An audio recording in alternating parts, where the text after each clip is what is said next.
You're listening to Bobby Likis Car Clinic.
And now back to Bobby Likis Car Clinic and your host, Bobby Likis.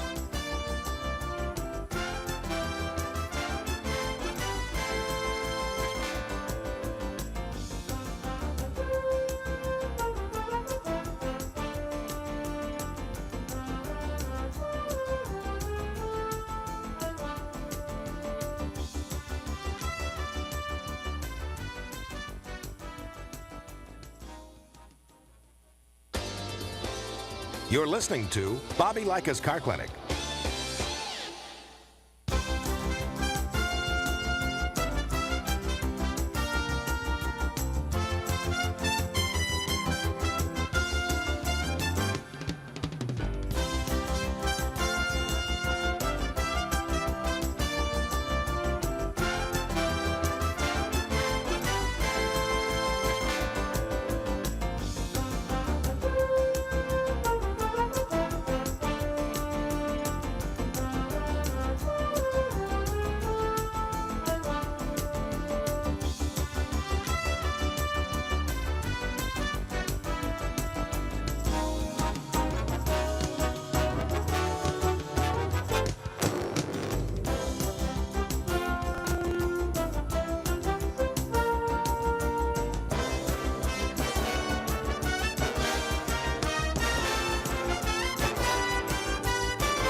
And now back to Bobby Likis Car Clinic and your host, Bobby Likis.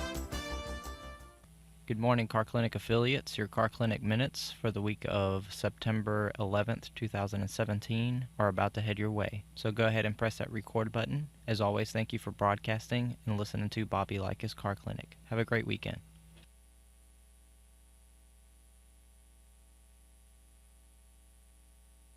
Hi, I'm Bobby Likis with another Car Clinic Minute. Hear ye, hear ye. Gas prices continue to soar. Perk up your ears, because when I come back, I'll tell you about a fuel that can be found in a field of dreams.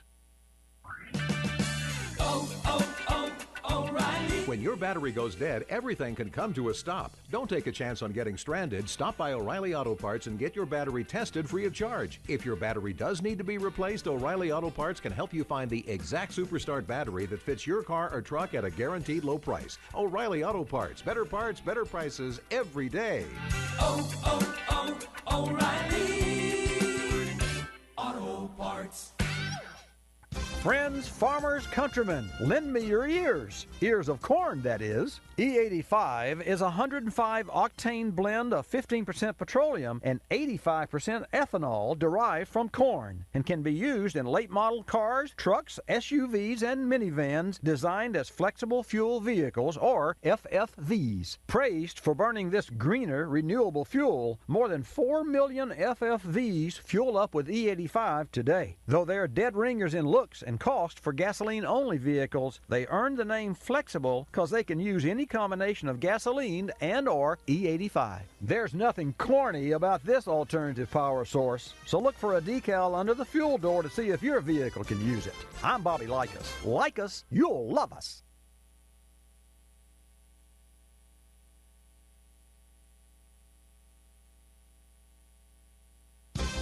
Hi, I'm Bobby Likis with today's Car Clinic Minute. Wearing faux fur, surfing the net, and flying the flag. Behaviors that are all the rage. But if your driving's in that rage category, kick it to the curb. I'll tell you why when we come back.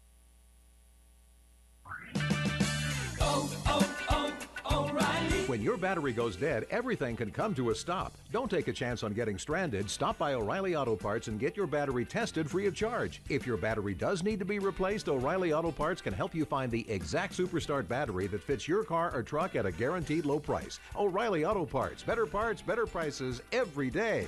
O'Reilly Auto Parts. Aggressive drivings, one outrageous, make that road-rageous behaviors that can destroy property and cost lives. And if you thought road rage only happens in big cities in the Northeast or California, listen to this. According to the Bureau of Transportation Statistics, the 5 states with highest aggressive driving rates are South Carolina, Wyoming, Alabama, Kansas, and Oklahoma. Urban or rural, you can control road rage by honoring one road rule. The golden rule, that is. I'm Bobby Likis. Like us, you'll love us.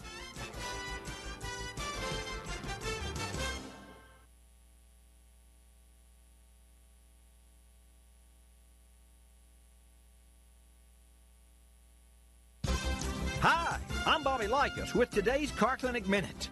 Igpe Attenlay is a dialect designed to confuse.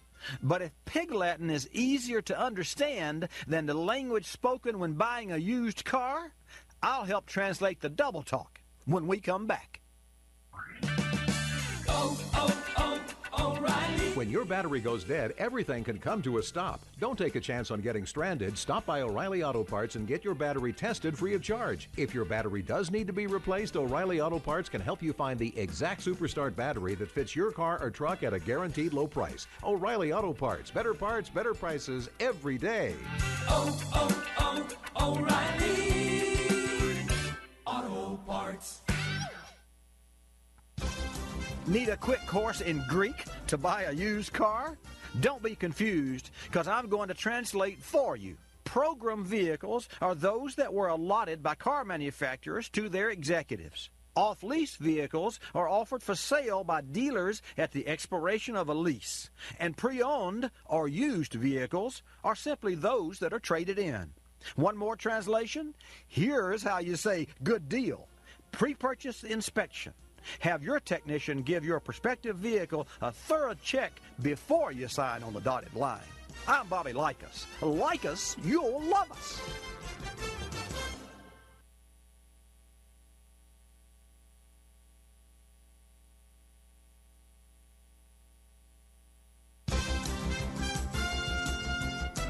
Hi, I'm Bobby Likis with another Car Clinic Minute. You've heard of Sunday suits, lawsuits, and birthday suits.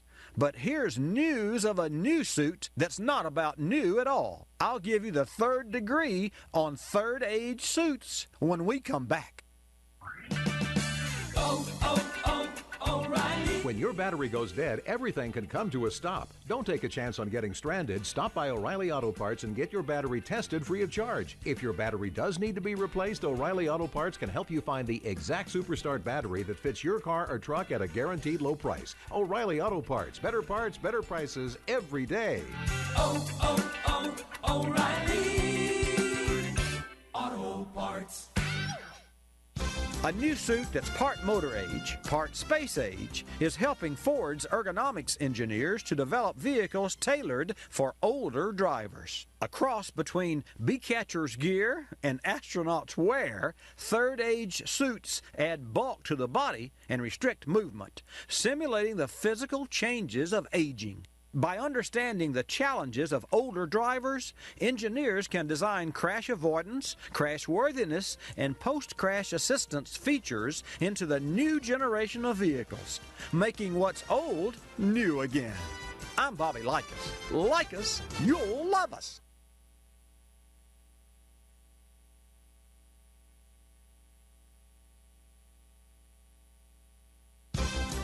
Hi, I'm Bobby Likis with today's Car Clinic Minute. Driving in virtual reality is child's play, right? Not so fast, grown-ups. Soon you'll be taking a lesson in Nintendo controls from your kids. I'll tell you where Mario meets the road when I come back. O'Reilly. When your battery goes dead, everything can come to a stop. Don't take a chance on getting stranded. Stop by O'Reilly Auto Parts and get your battery tested free of charge. If your battery does need to be replaced, O'Reilly Auto Parts can help you find the exact Superstart battery that fits your car or truck at a guaranteed low price. O'Reilly Auto Parts, better prices every day. O'Reilly Auto Parts. Hand them over, kids. Your virtual driving game controls, that is. And grown-ups, get ready for the Gran Turismo experience that's headed your way called Drive-by-Wire. This revolutionary system replaces steering wheels with joysticks that control acceleration, steering, brakes, signaling, and even your horn. Drive-by-Wire's lighter and safer than traditional steering columns with less bulk and more control for making hairpin turns or sudden stops. So fasten your seatbelt. It's time to take a ride through Penny Heaven.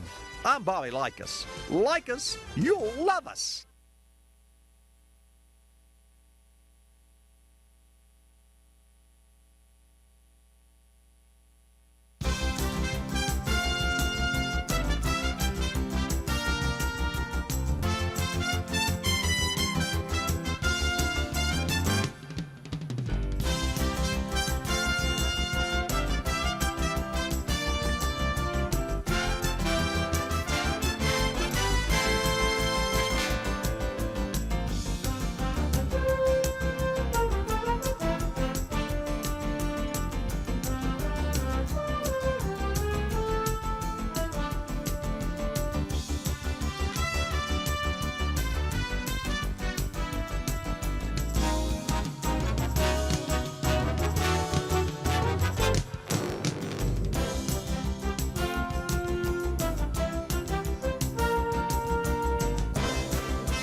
Bobby Likis Car Clinic begins at 6 minutes after the hour.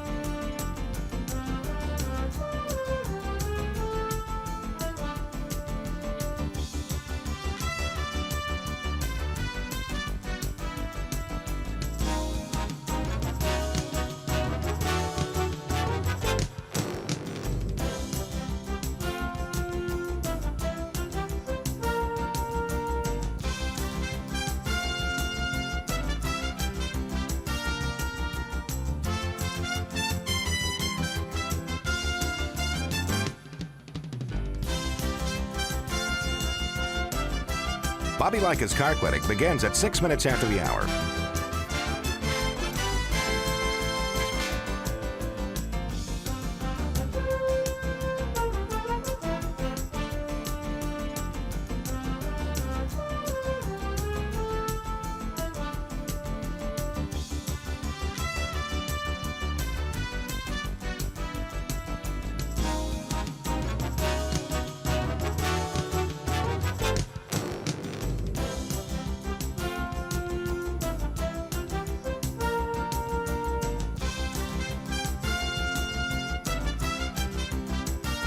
Bobby Likis Car Clinic begins at 6 minutes after the hour.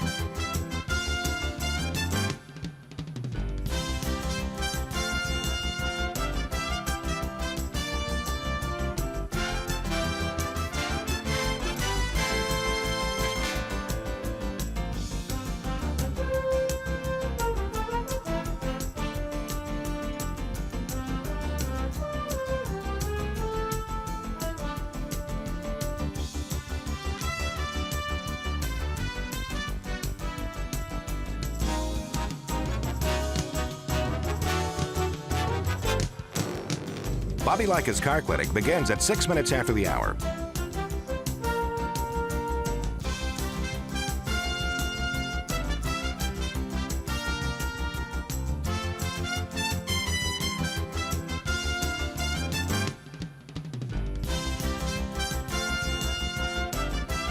Bobby Likis Car Clinic begins at 6 minutes after the hour. Countdown to 3-minute mark. 5, 4, 3, 2, 1, mark.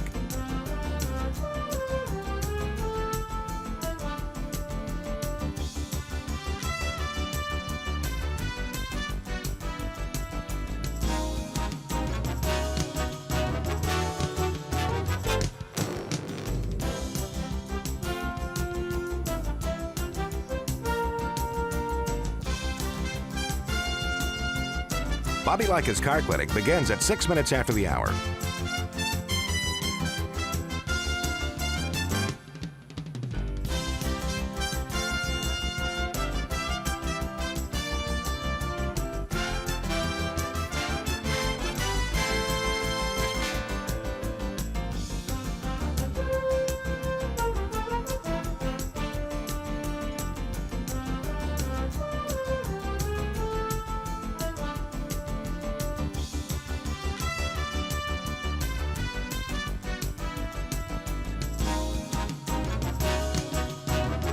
Bobby Likis Car Clinic begins at 6 minutes after the hour.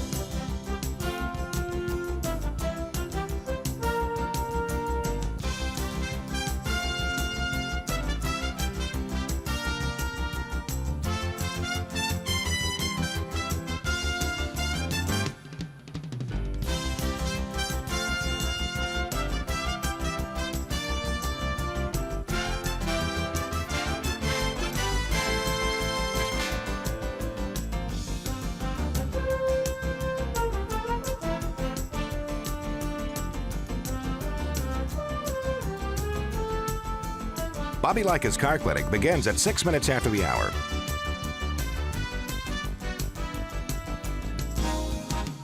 Countdown to 1-minute mark. 5, 4, 3, 2, 1, mark.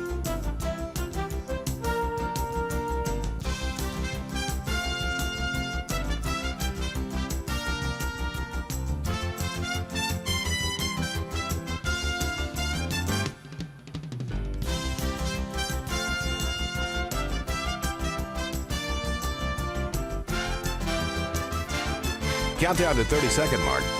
5, 4, 3, 2, 1, mark.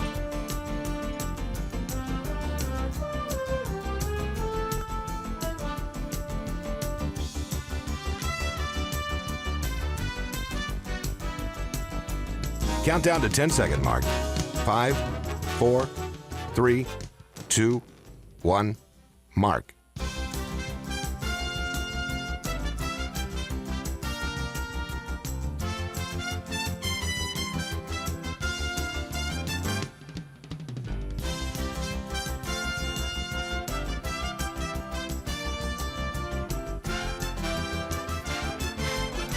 Welcome to Bobby Likis Car Clinic. If you have a car question for Bobby, call now at 1-800-264-5454, toll free from anywhere in America. And now, here's your host, Bobby Likis. And a special welcome to this broadcast. We're live from the center of the automotive universe, actually from Pensacola, Florida. We're up in the Panhandle, so no, we're not down in the southern tip in the southern part of Florida.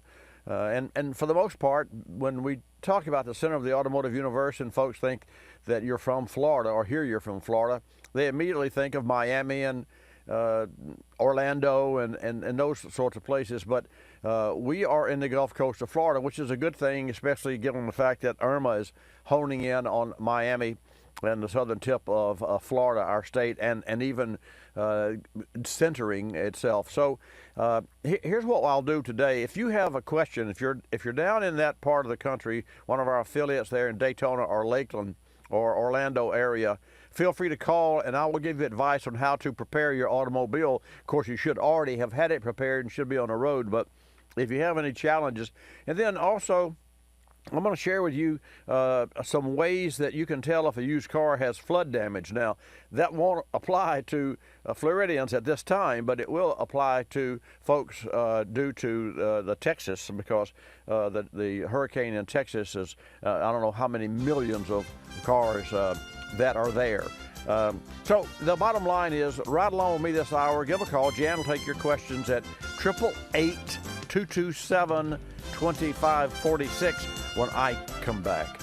Recently, we had the chance to talk tires with John Robinson, Senior Communications Specialist for General Tire. Our topic was the use of nitrogen versus air. While there are definitely some benefits to using nitrogen, the conditions must be right. Let's hear from John. Nitrogen is ideal if you can get the perfect conditions. If you're using nitrogen under not perfect conditions, then you're still going to have air and moisture inside that tire, and it's really not going to give you the benefits. So under ideal conditions, nitrogen is going to give you better balance and better performance for the tire. There's nothing wrong with air, but nitrogen, if you can get those ideal conditions, is really going to give you the utmost ultimate performance of those products. General Tire's Grabber HTS 60 provides a perfect synergy of comfort, durability, and performance for your light truck or SUV. The Grabber HTS 60 Stability Tread features a flatter footprint, optimized tread pattern stiffness, and improved tread compound. The result is up to 25% more tread life than the original Grabber HTS. Learn more at GeneralTire.com. Folks, it's time for another question from the Car Clinic inbox. Dear Bobby, I have 3 older vehicles, all with over 200,000 miles. 2 have fuel injection, and 1 has a carburetor. What can I do to help keep these vehicles on the road? Preventive maintenance will keep any vehicle running well. Checking fluids like engine oil, power steering, brake, transmission, and coolant. Be mindful of cracks or frays on belts, and be sure to keep your tires properly inflated. You might also consider treating the fuel system. Berryman's B12 Chem Tool High Mileage Edge is made specifically for high mileage vehicle engines. It features Berryman's proprietary high energy solvent technology, also called HEST, and it's designed to treat the entire fuel system. Berryman's B12 High Mileage Edge cleans fuel injectors, carburetors, intake valves, combustion chambers, fuel pump, tanks, and lines. Regular use will help improve fuel economy, restore power, reduce emissions, and helps to keep older vehicles running longer and better. All these benefits can be realized by just adding to your fuel tank at fill-up. It is fast, simple, and economical. Learn more at BerrymanProducts.com. You're listening to Bobby Likis Car Clinic. Ricey Outfitters, I'm Tina. How can I help you? I'd like to place an order. Great. Which item? The cotton roll neck sweater, large. Okay. Periwinkle, Loden, or caramel? The caramel, please. The what? I'd like it in caramel. Oh, the caramel? Yeah, that's what I said, Tina. Actually, you said caramel when it's pronounced caramel. Can't we just call it yellow? No. Everyone knows the best part of a Milky Way. They just don't know how to say it. After all, it's our caramel. It's caramel. Ugh, that makes a Milky Way great. You start my morning, you stir in my soul, you warm my heart, make me feel whole. Your aroma calls me, starts my morning, happy morning. Your name is Folgers Mountain Grow, now you're here. Your aroma helps me wake and the day is mine to take. The best part of waking up is Folgers in your cup.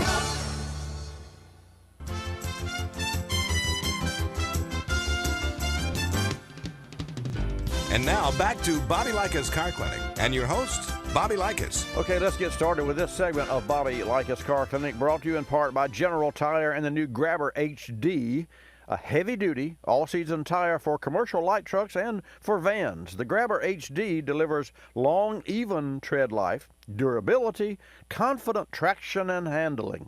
You can learn more about the Grabber HD at generaltire.com.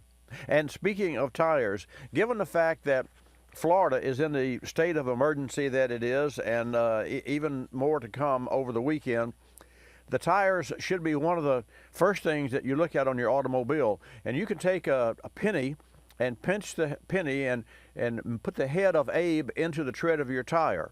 And if you can see any part of the head of the tire, your tires need to be replaced.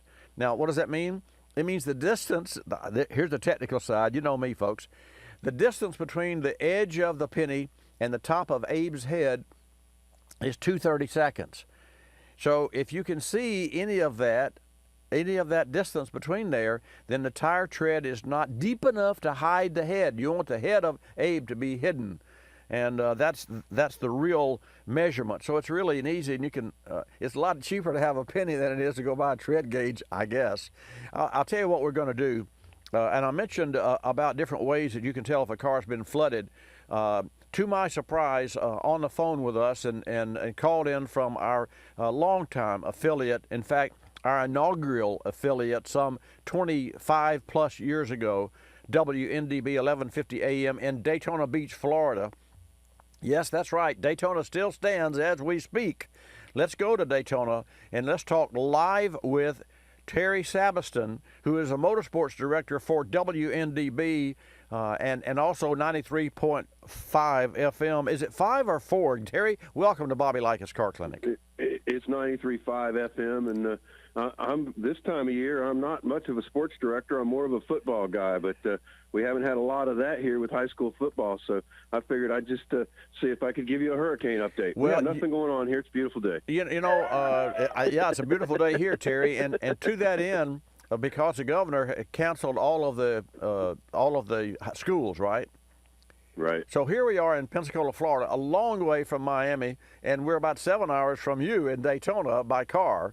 And so the local schools are closed down, but the extracurricular activities are not. So all the folks want to play football, and there's no reason not to, because the weather's beautiful here. I mean, it's gorgeous. And I was talking to Johnny Bars last night, who is our master ASE certified tech, our shop foreman, and he says, the kids want to know if they're going to play football or not.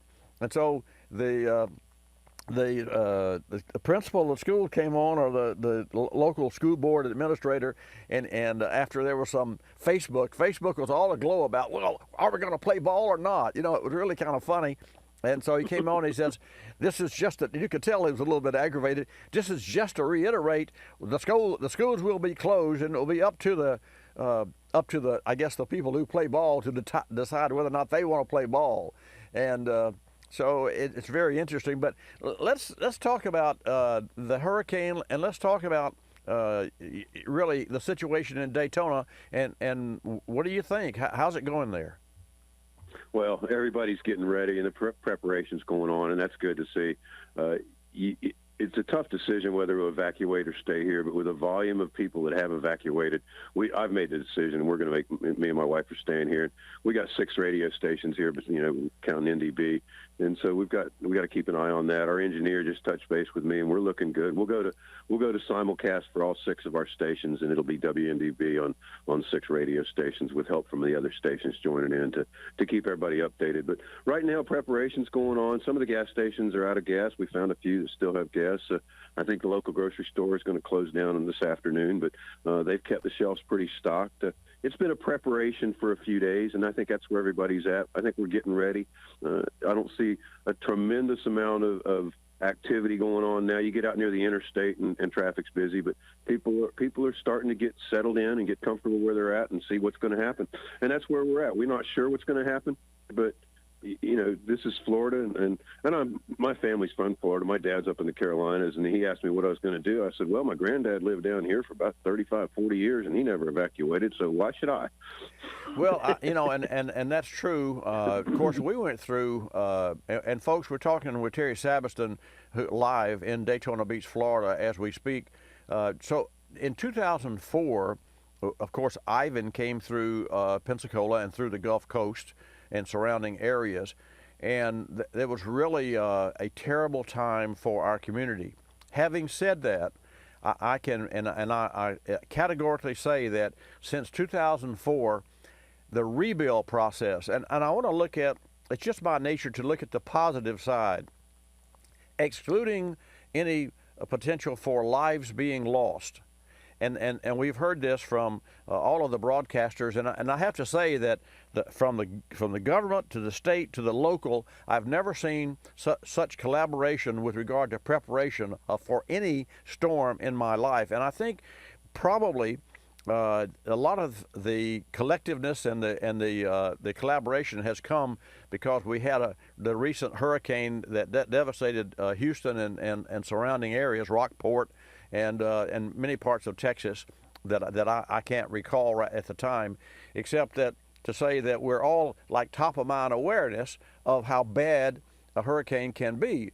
And so when I think about 2004 and when Ivan came through Pensacola, we had 40 afterwards, and a blue roof, and Terry, you probably know what a blue roof is. A blue roof, folks, is where FEMA puts a blue tarp over the house. And I used to fly back from SEMA in Las Vegas or some other meetings to do with the broadcast in the network and travels and what have you. And it would be just amazing to fly into my own hometown and see the roof. We had 48,000 blue roofs in Pensacola, Florida. We had 92 or 95% damage on Pensacola Beach and to houses. And the real estate prices quadrupled because people that had really nice homes on the beach had no place to stay, so they just buy a house in Pensacola proper if they could. Right. And so I said all that to say this: if we look at the positive side, excluding the lives, and heaven forbid we don't lose any lives, I think there may be more lives lost due to traffic fatalities, that because that happens. Right. People make mistakes. Yep. But the bottom line, after all this is over, if we can look forward to what is after all is over, this will be the biggest boon for the state of Florida in the history of the state of Florida. Because when we build back, and folks, I can tell you this, and this will be true for Miami, when Florida builds back, the code by which the buildings must be rebuilt are much more stringent. We're talking about the older places. So when the old gets wiped out, the new that comes in is 10 times better, and it's newer technology. It's like losing not a classic car, because that's a sentimental value, but it's like taking a 1995 Chevrolet and you lose it, or you have to spend $2,000, $3,000 on it. You say, I'm going to get a new car. Let me tell you something. You can lease or buy a car for $350 or $400 a month, whether it's a Kia, a Hyundai, or a Chevrolet, or a Bolt, or whatever, and the out-of-pocket expenses and the safety of that new car far surpasses anything that you could ever. So I know that's early to say, but from a positive, and also a little bit later in the program, Terry, I'm going to talk about the ways to find a used car and how you could find a used car without getting stuck. But have you ever been through a hurricane there in Daytona?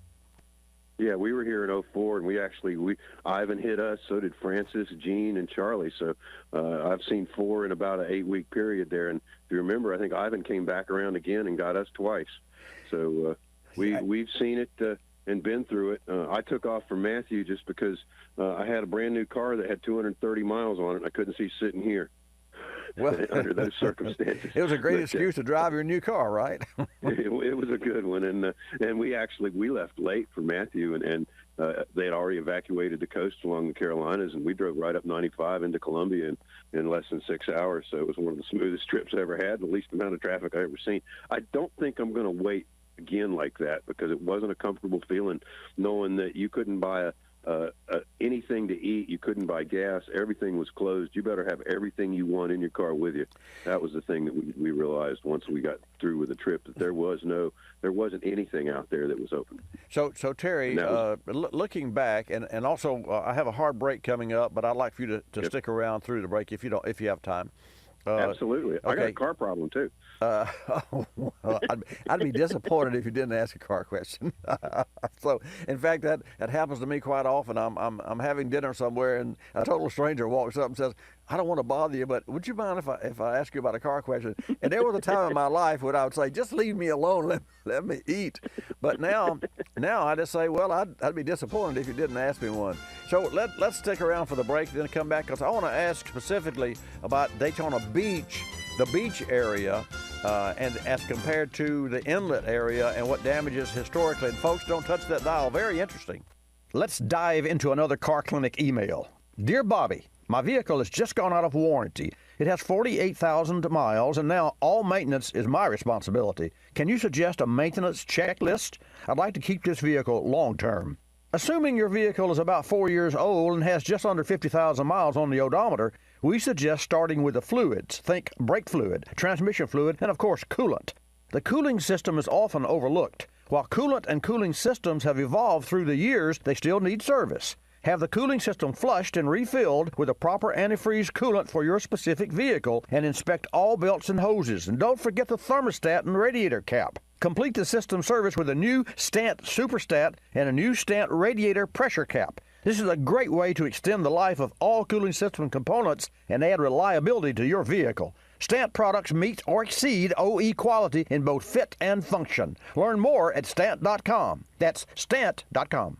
In our latest Talking Tires segment, General Tire's Senior Communications Specialist John Robinson explains why it's important to look at a tire's age when considering replacement, not just miles driven on the tires. You have to be careful, because sometimes you think, well, I haven't driven those tires too many miles, but if a car sits, you've got flat spotting, you also have dry rot or cracking to the sidewalls of the tire. Just because there aren't a whole lot of miles on the tire doesn't mean that the age, the heat, and the sun haven't negatively affected the tire. So you want to examine the tire, kind of figure out how old the tires actually are, and go from there. Introducing the Grabber HD, a heavy-duty, all-season tire for commercial light trucks and vans that delivers long, even tread life, durability, confident traction, and handling. The Grabber HD features sidewall curb guards to help protect the tire from potential sidewall abrasions, and a rigid outer shoulder provides stability and handling under loaded conditions. For more, go to GeneralTire.com. That's GeneralTire.com.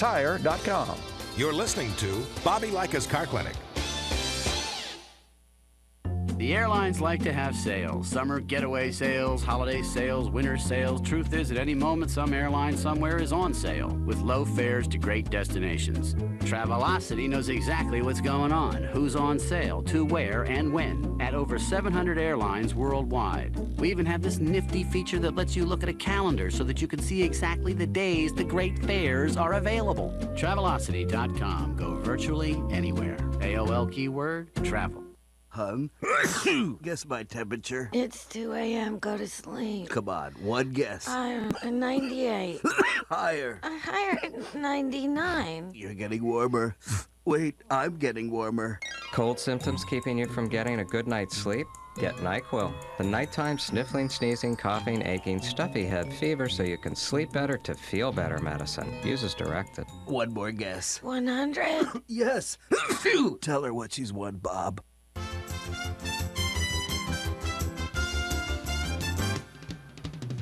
And now back to Bobby Likis Car Clinic and your host, Bobby Likis. And welcome back to this segment of Bobby Likis Car Clinic. Folks, feel free to call. Jan will take your calls at 888 Car Clinic. That's 888-227-2546. On the phone with us live from Daytona Beach is Terry Savison, who is the motorsports director for WNDB and 93.5 FM, our AM and FM affiliates in Daytona Beach. But we're not talking about motorsports today.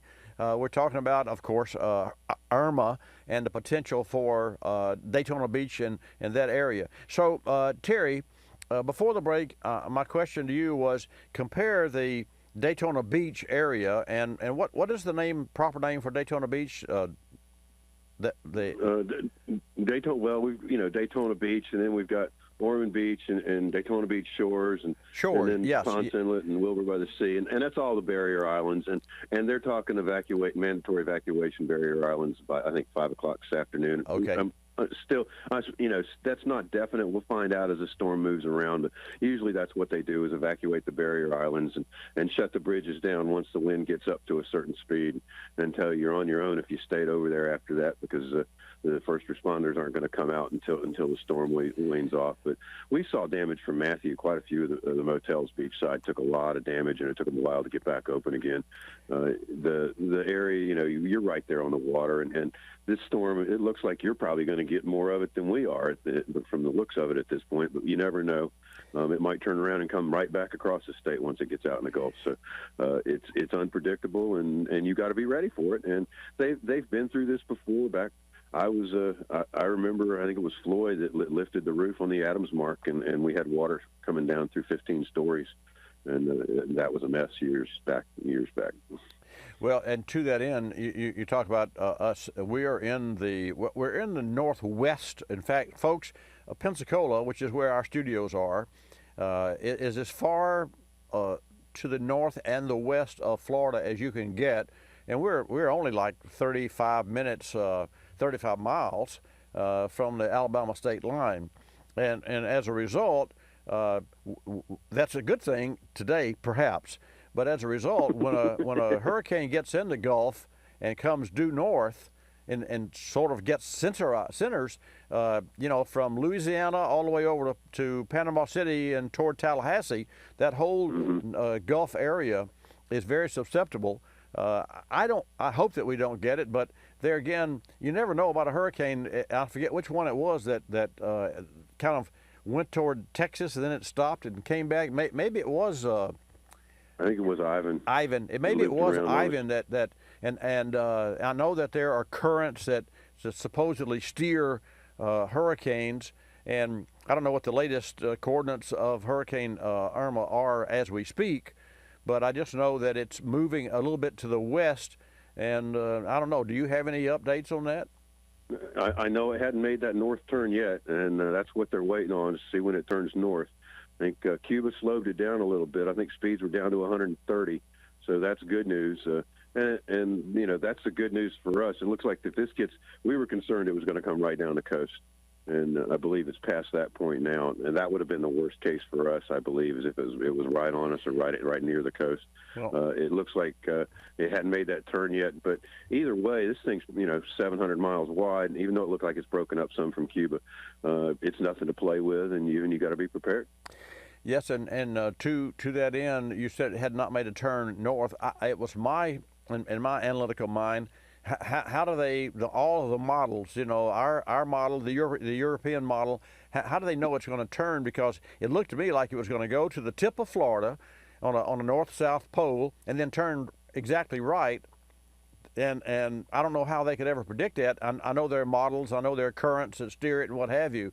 But in the back of my mind for the last week, I've said, well, what if it doesn't turn at all? And if you could look at the way it was traveling, it actually dipped west more than it dipped north, and it continued to say that. So I thought to myself, what if after all of this, and for those folks who have made the trek and left Miami, wouldn't it be wonderful if it didn't hit land at all? The challenge with that, what's scary to all of us in the Gulf Coast, is if it gets in the Gulf, then all bets are off. And then, last but not least, I mean, heaven forbid this should ever happen. What if it just went due west and went right straight back to Texas? That would be. Yeah. I mean, and then there's yeah. and then what's Jose is behind. What about that? That's no lightweight storm there. No, and that's it. It's hurricane season, and I think Houston made us be a little more prepared than normal. I think did make us step up a little bit. I really hadn't made a definite decision on whether I was going to evacuate and stay really until about the past 24 hours. You know, I don't know if you saw my Facebook post, but I found plywood, and that was just a total right time, right place where I went into a store, and they said there was a truck coming, and next thing I know, they're moving the forklift around, and they found a pallet of old damaged plywood, and they sold it at a reduced cost. And I just happened to be the third person in line, and I got my sheets. Otherwise, I probably would be thinking about evacuating. But wow. I boarded up yesterday, and I mean, it was pure just right time, right place, because plywood was hard to come by at that point. I can only imagine. So, okay, you said you had a... I think we're getting ready, and I think that's all we can do is prepare. It is. And like you say, it's unpredictable. We don't know where this is going to go. I don't care what all the projections say. I don't think they're ever exactly right, and weathermen don't get fired for being wrong. No. Only auto mechanics get fired because they're wrong. So speaking of autos, do you have a car question? Yeah, I got a 2000 Jeep Cherokee, and that is a problem. I had a 99, and I blew the motor on it. I found the 2000, and I had some good stuff on my 99 and some worn out on the 2000, and I swapped everything over. But I got a idle problem sometimes, and not all the time. When it goes to idle, the oil pressure drops down to almost nothing, and the check engine light comes on, and you got to rev it up to get that oil pressure back up. It doesn't do it all the time. It's very, sometimes it doesn't. And my wife just started driving it with a storm. She's parking her car and said she wanted to be able to drive it just in case. And I had to teach her that, you know, you got to watch your oil pressure because it does drop down. Well, of course, the only reason that the oil pressure will drop down at an idle is that the engine is turning at a slower pace, and then the oil pump turns half the speed of the engine. So if it's idling at 700 RPM, the oil pump's turning 350 RPM. And so that's when that's when you're like when you're resting in bed. If they did a heart test on you, your heart rate's going to really fall down in the middle of the night, lower than what it normally would. So that is normal. However, the threshold is for the oil light. Let's see, 5 to 8 psi. So anything under 8 psi of pressure is a warning. So that just tells me that there's some worn parts in the engine. It wouldn't indicate any clog or blockage to the oil pump, because at an idle you're flowing about the least amount of oil, so that any blockage would have to be severe. And if the blockage were a problem, and I'm ruling out blockage, because if that were a problem, you'd really have a problem at 2,000 RPM, because you'd be putting more demand on the screen that could be stopped up. So you can either have three things. The best of the world would be a bad sender switch. I don't believe that. No.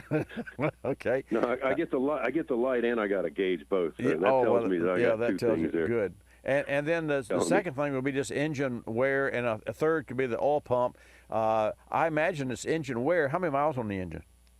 It's got a little over 200,000 on it. Well, about 212. You know, here's the thing about it.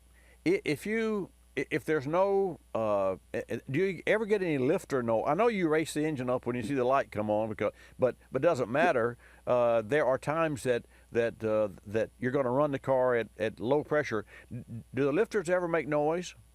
No, they don't, and that's why, you know, normally you figure low oil pressure, even at idle, you would hear a little bit of clicking.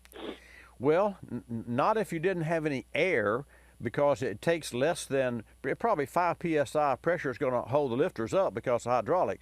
Lifters usually make noise when there's air in the system, because you can compress air and you can't compress liquid. So then the lifter would stay at least with probably 3 psi would be enough to hold the lifters up.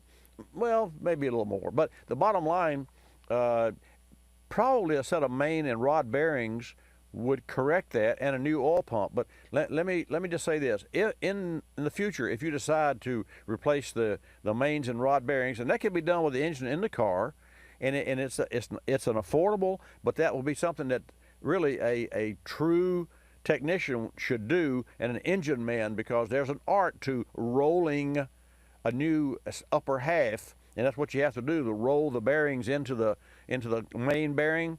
There's a little art to that. So I would put a set of mains and rods and an oil pump, but whatever you do, and here's a takeaway, and that would probably fix the problem.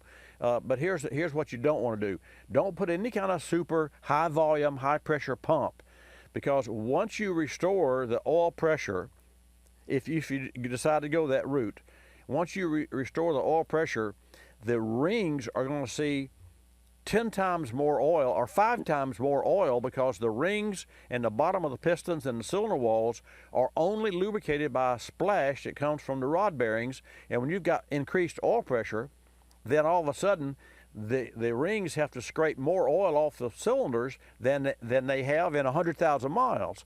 So it's been a serious mistake for many, many people, and I've had this happen. Somebody said, well, I just put a new set of lifters in my car, and now it's using a quart of oil every 500 miles. It didn't use, but a quart of oil every 3,000 before. Well, they put in lifters, and what happened, the lifters were worn out and they were bleeding oil, or they put in a new oil pump, and they put in a high volume or a high pressure pump thinking, oh, I'm going to have more pressure. That's not the case at all. You don't want more pressure. You want the right pressure. You want more pressure, but you want it to be within the specs of the engine. So go for and you can use aftermarket oil pump, because like Mellings and other manufacturers that make pumps, those companies make the same pumps for manufacturers. But anyway, so put a stock oil pump and new mains and new rods when you get ready, and that's going to fix it. And as long as you're aware of the low oil pressure, you're not in any really significant problems with losing an engine. And we are coming up on a break, and I've got a gentleman from General Motors that's going to be joining us as well to talk about the Bolt. I thought it would be a good day to talk about electric cars, being the fact that there might not be any gasoline in your state. And Terry, thank you for calling from Daytona. There might not be any power either to charge it. Well, yeah, I thought about that too. But they'll be more apt to have stations that would have power, or restaurants that have power, or a place to plug in, than it would be gasoline at those stations. Hey, Terry, thanks for calling from Daytona. Thanks, Bobby. All right, buddy. See ya. And folks, when we come back, I'm going to talk to Fred Liguri from General Motors about the new Bolt EV. So don't go away. Your car and your life have a lot of moving parts, and your car battery is what keeps it all going. While all batteries may look the same on the outside, it's what's inside that matters. Choose a battery with PowerFrame grid technology inside. It's engineered with confidence to keep you going longer.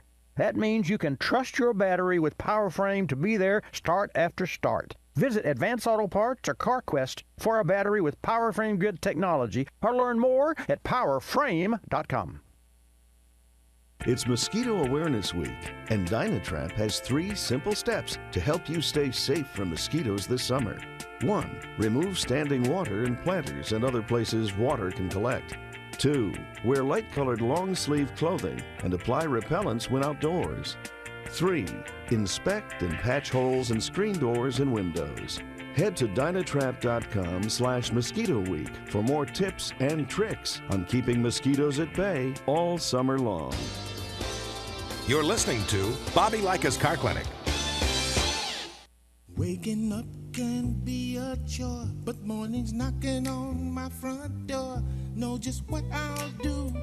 Put on a pot of Folgers brew. Mountain grown aroma hits the spot. Helps me give all that I've got. An opportunity to start out smiling and happy. The best part of waking up is Folgers in your cup. I'm privileged to be involved with Capstone Adaptive Learning, formerly known as United Cerebral Palsy, for over 25 years. Since 1953, Capstone has provided quality care programs for persons with developmental disabilities like autism, cerebral palsy, Down syndrome, and intellectual disabilities. Dr. Sherry White with her team are dedicated to Capstone's clients, and 100% of your contributions stay local to serve those in this community. Go to capstoneadaptivelearning.org to see the difference Capstone makes.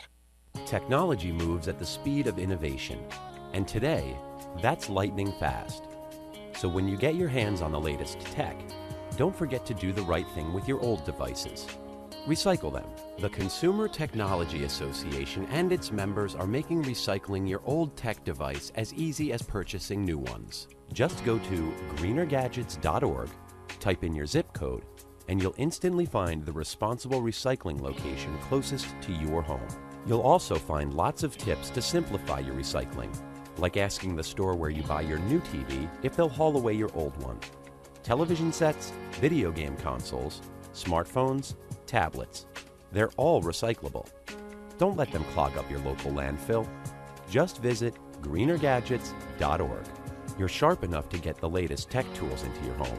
Now be responsible enough to get your old devices to the recycler. That's greenergadgets.org.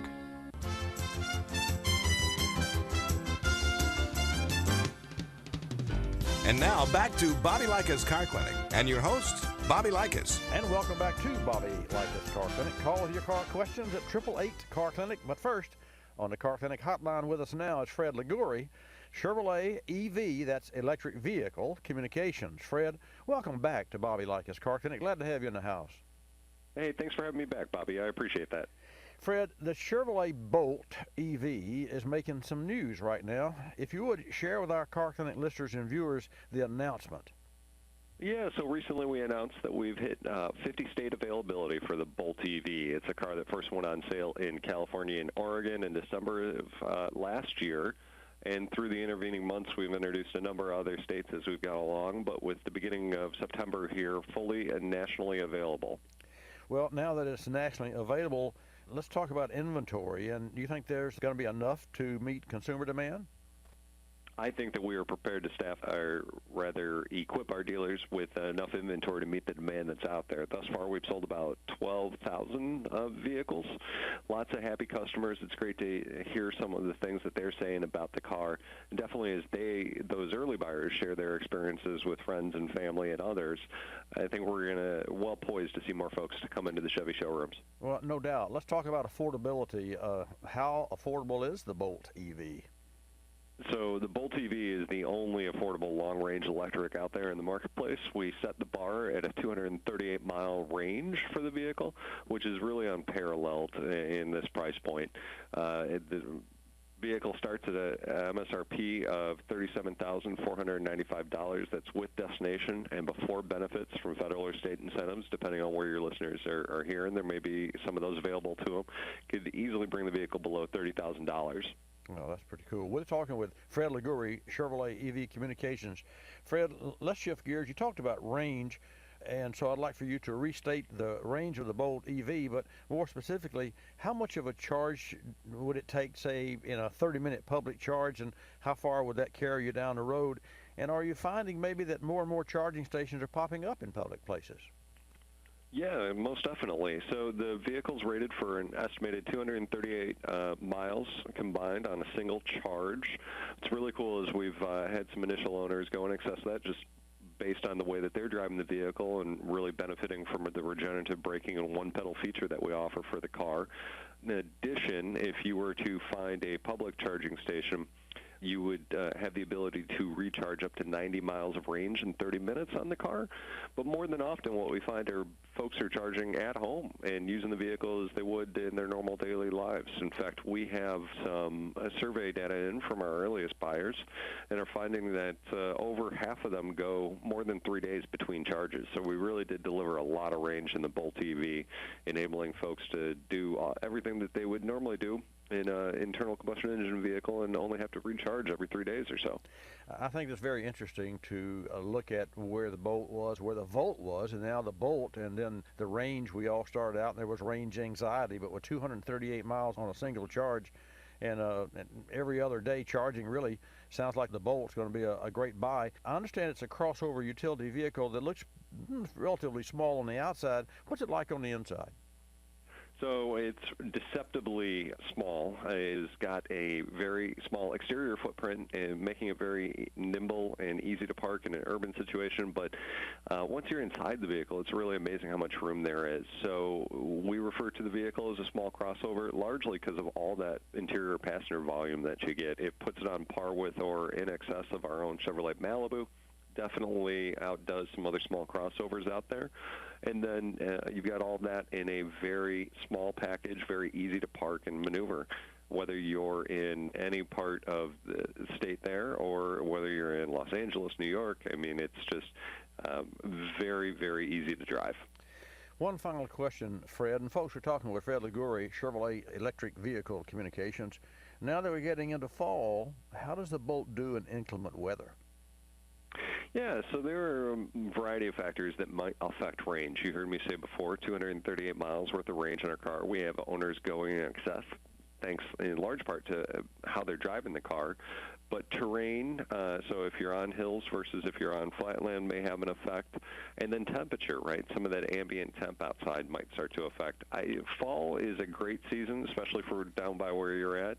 You're not going to see too much of that mercury drop. You're going to feel some impact on range, but with 238 miles worth of it underneath your belt, I think there's plenty of buffer there to get you where you need to go and back. That sounds great to me. Fred Liguri, one last question, Fred. A website so that our Car Clinic listeners and viewers can get more information? You can find all the information you need on Bolt EV or the rest of the Chevy lineup at Chevrolet.com. That's Chevrolet.com. Fred Liguri, Chevrolet EV Communications. Fred, thank you so much for joining us again on Bobby Likis Car Clinic. Thanks for having me, Bobby. Yeah, it's pretty cool. You know, you talk about electric vehicles, and as Terry Saveston from Daytona Beach and I were talking before Fred joined us about electric cars, we just touched on it versus the gasoline, and the fact that so many people are evacuating South Florida and other areas of Florida, and there's a gas shortage. I will say that Governor Scott has done a whale of a job, and his team, and I think that you'd be hard-pressed to find someone that didn't agree with that, with moving tankers in. And I think it's a great idea to, and I thought about this all along, folks, is what about the truck driver that has to go to South Florida knowing that once you get into that area, you're not going to get out? But what they did, they shipped tankers of fuel, and you know, like I think it was 5 billion gallons of gas that they actually sent into tankers, and then they had local trucks that would take it to the gas stations, and that seemed to help a lot. Of course, that's great if you're near the water, you know, like Daytona Beach or area or Miami area or what have you. But as Fred said, talked about the EV range, the 238-mile range of the Bolt. When we think about, and if you'll think back just a couple, 3 years, maybe 4 years, 100 miles, you know, was a 40 miles or 50 miles, and said, well, if you only go from your home to work, and that's a 5-mile journey, then you'd never have to buy gas because you're going to plug it in at home and you can go back. And that's really true. So for me, if I had a Bolt, I would specifically, I wouldn't have to worry about any gas ever, because my style of driving is all just to home and back. Now, occasionally I will take a trip, and when I do, yeah, I'm going to need, let's see, the shortest trip that I would probably take would be to New Orleans. So that's about a 2-hour, 45-minute drive. So probably, yes, a Bolt would get me there. I would feel anxious the last 50 miles because you're down in that range. But having said that, the Tesla has increased their range. In fact, I've got some information that I want to share with you about the Tesla range, because the anxiety, the new Italian, Atala, not Italian, but the Atala Model S 100D sets a range record.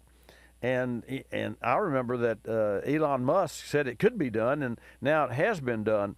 Actually, this has been surpassed. The Italians drove a Tesla Model S, get this, folks, 669 miles to set a new world record.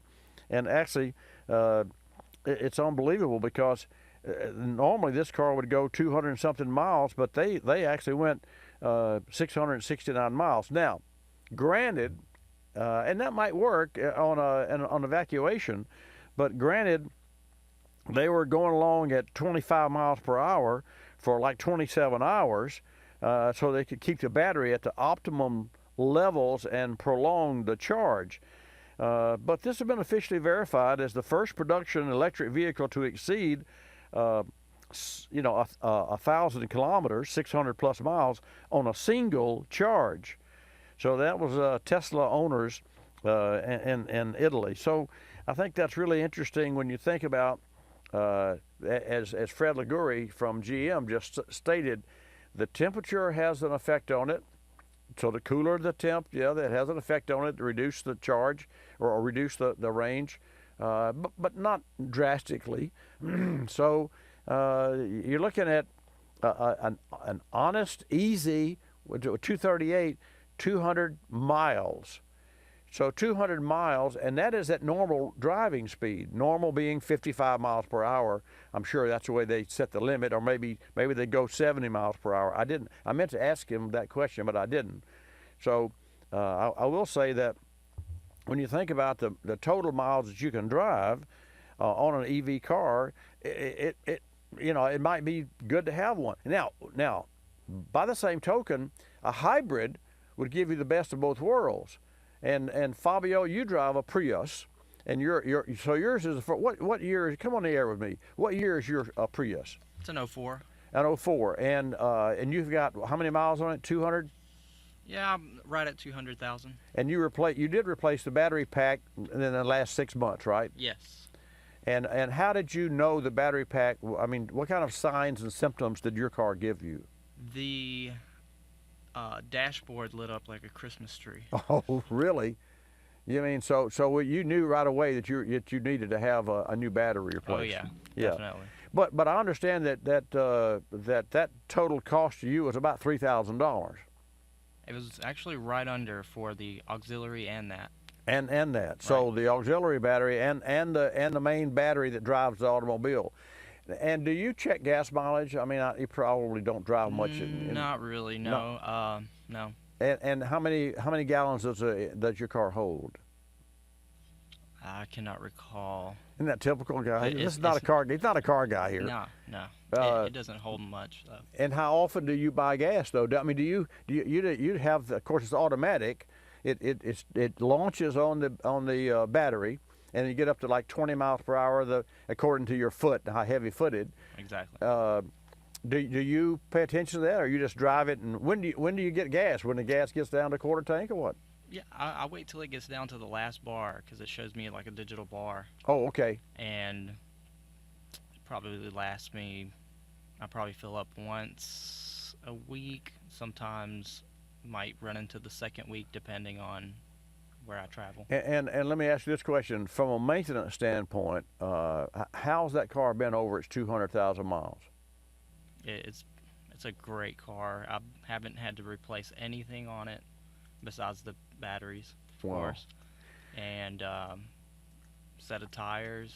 I think the brakes have lasted a long time. Well, yeah, the brakes. I don't have a heavy foot anyways. Well, yeah. Well, thanks for sharing it with us. And folks, speaking of brakes, the regenerative system of the car, which means that whenever you drive an EV car and you step on the brake pedal, the brakes don't apply. I mean, they do as a backup, but really the very motors that drive the wheels turn into charging stations that charge the battery, that use the battery to drive the motors before you touch the brake. So when you let off the brake, and I drove an i3, BMW i3. And I'll tell you, I'm not a BMW fan. I'm mainly because we have had so many BMWs. Granted, high mileage, but oil leaks, unexpected expenses. BMWs are expensive to maintain, and when they get miles on them. And so we've seen a lot of BMWs, and we've had a lot of BMW owners, and still do, working on. The least expensive, best used car that you can buy is a Toyota product. And I don't own one, but it's a Toyota product. And of course, you've got proof of that, Fabio, because you've got the Prius. And also have a Tacoma. Oh, you do? Yep. Well, would you consider yourself a Toyota guy? Oh yeah, and my wife had a what was it? It was one of the other popular Toyota vehicles. I can't remember the name off the top of my head now. Well, they make a lot of different lines, but the bottom line is Toyota makes a good used cars, and they make great used cars. I mean, new cars. Honda, similar. The Hondas. What I have found about a Honda is a used Honda is so expensive that it's not necessarily great to buy a used Honda, because in fact I talked about a stat one day, and talked about an Accord, and this has been several years ago. But the price of a year-old used Honda Accord was $230. I remember the figure, 200 and some change more than the same car new, because when you consider nothing, hard cash, you say, well, wait a minute, how can you buy a used car and it not be less expensive than a new car? Well, because in the Honda line, the resale value of the Honda was so high. That actually was a turnoff for me, and I think that may not be true this day. I did want to share with you, and I don't have time this hour. Maybe I will the second hour coming up. Siemens is going to construct an e-highway on the German Autobahn. And think about that. What is an e-highway? Well, an e-highway, as we think about it for years, would be where you had strips in the road and had induction charging, and then you just put the car on the road and it automatically would drive. Well, that won't work, because the infrastructure is that would be unbelievable. So what is an e-highway? And I'll get into that when I come back. In fact, I'll get into that the first 5 minutes of next hour's Car Clinic broadcast, because this is really something that's really happened, and it's here today. And granted, it's a test for electrically driven semis on a public road. We're going to see this sooner than you think. Hey, great hour with another hour coming up. Your calls when I come back after the top of the break. 888 Car Clinic. Likis, you'll love us. This is Bobby Likis Car Clinic. Bobby Likis Car Clinic is a copyrighted presentation of Car Clinic Productions Incorporated and may not be reproduced or rebroadcast without the express written approval of Car Clinic Productions Incorporated.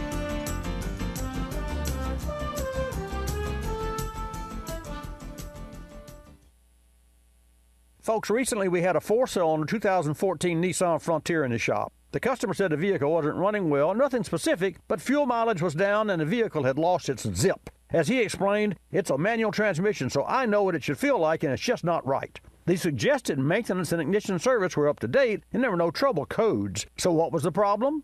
The answer lies with today's complex engines. While the maintenance schedule was on time, engines today are prone to carbon deposit formation, and fuel system cleaning is a key piece of the puzzle.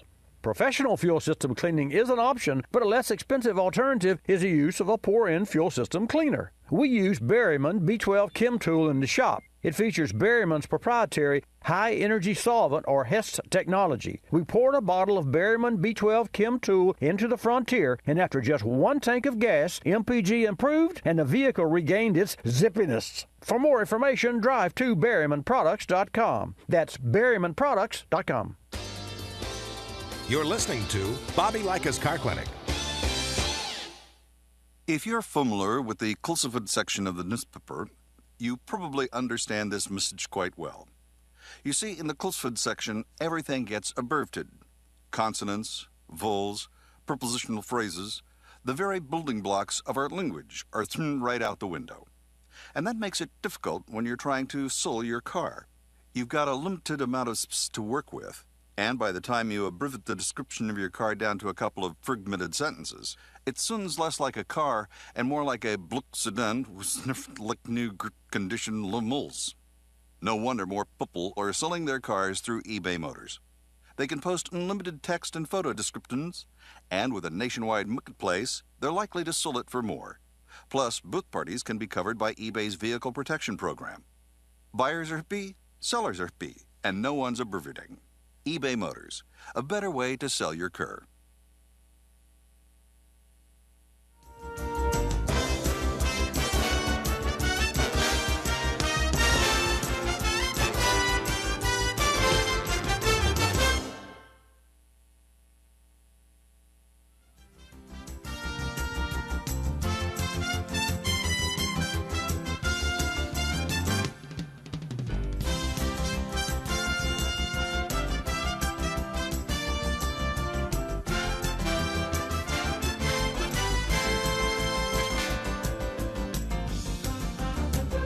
Bobby Likis Car Clinic begins at 6 minutes after the hour.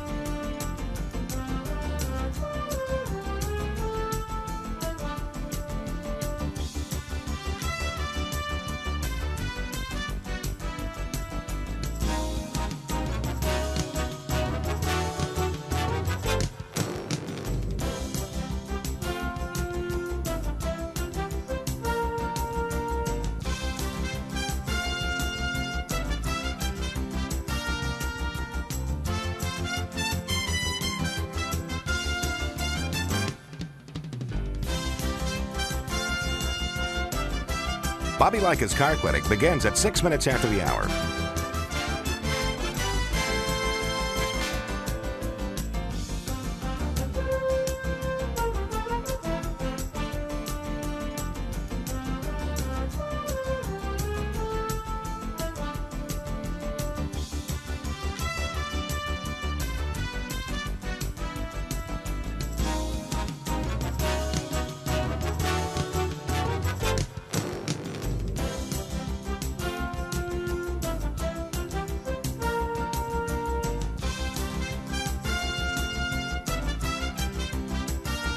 Bobby Likis Car Clinic begins at 6 minutes after the hour.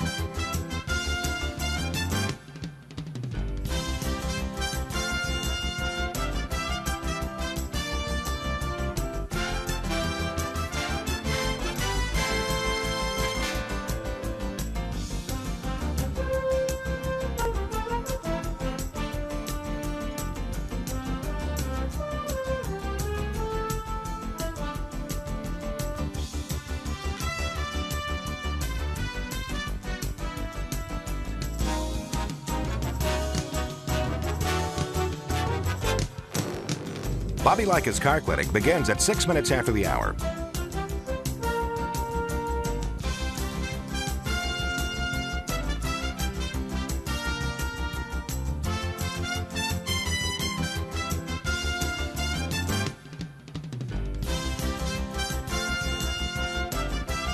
Bobby Likis Car Clinic begins at 6 minutes after the hour. Countdown to 3-minute mark. 5, 4, 3, 2, 1, mark.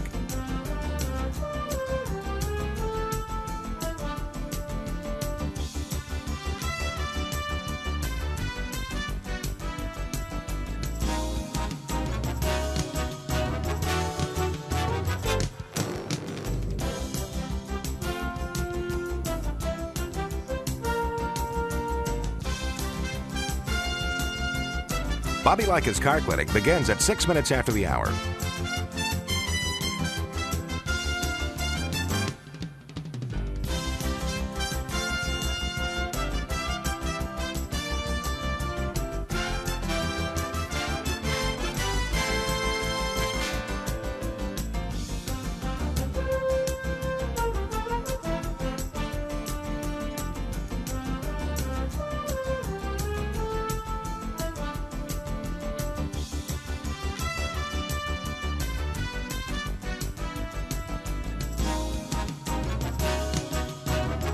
Bobby Likis Car Clinic begins at 6 minutes after the hour.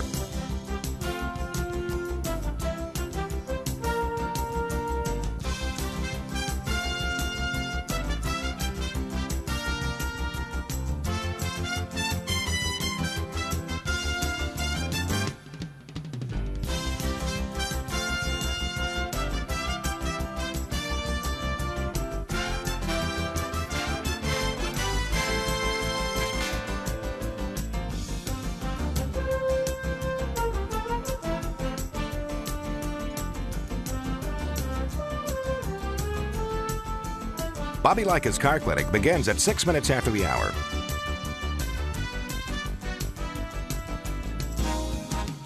Count down to 1 minute mark. 5, 4, 3, 2, 1, mark.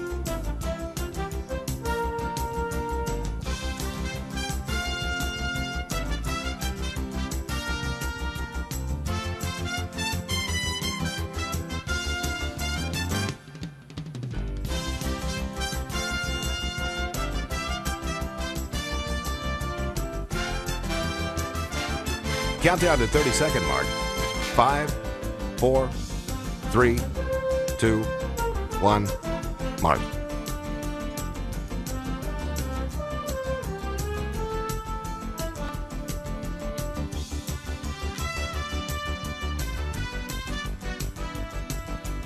Countdown to 10-second mark. 5, 4, 3, 2, 1, mark.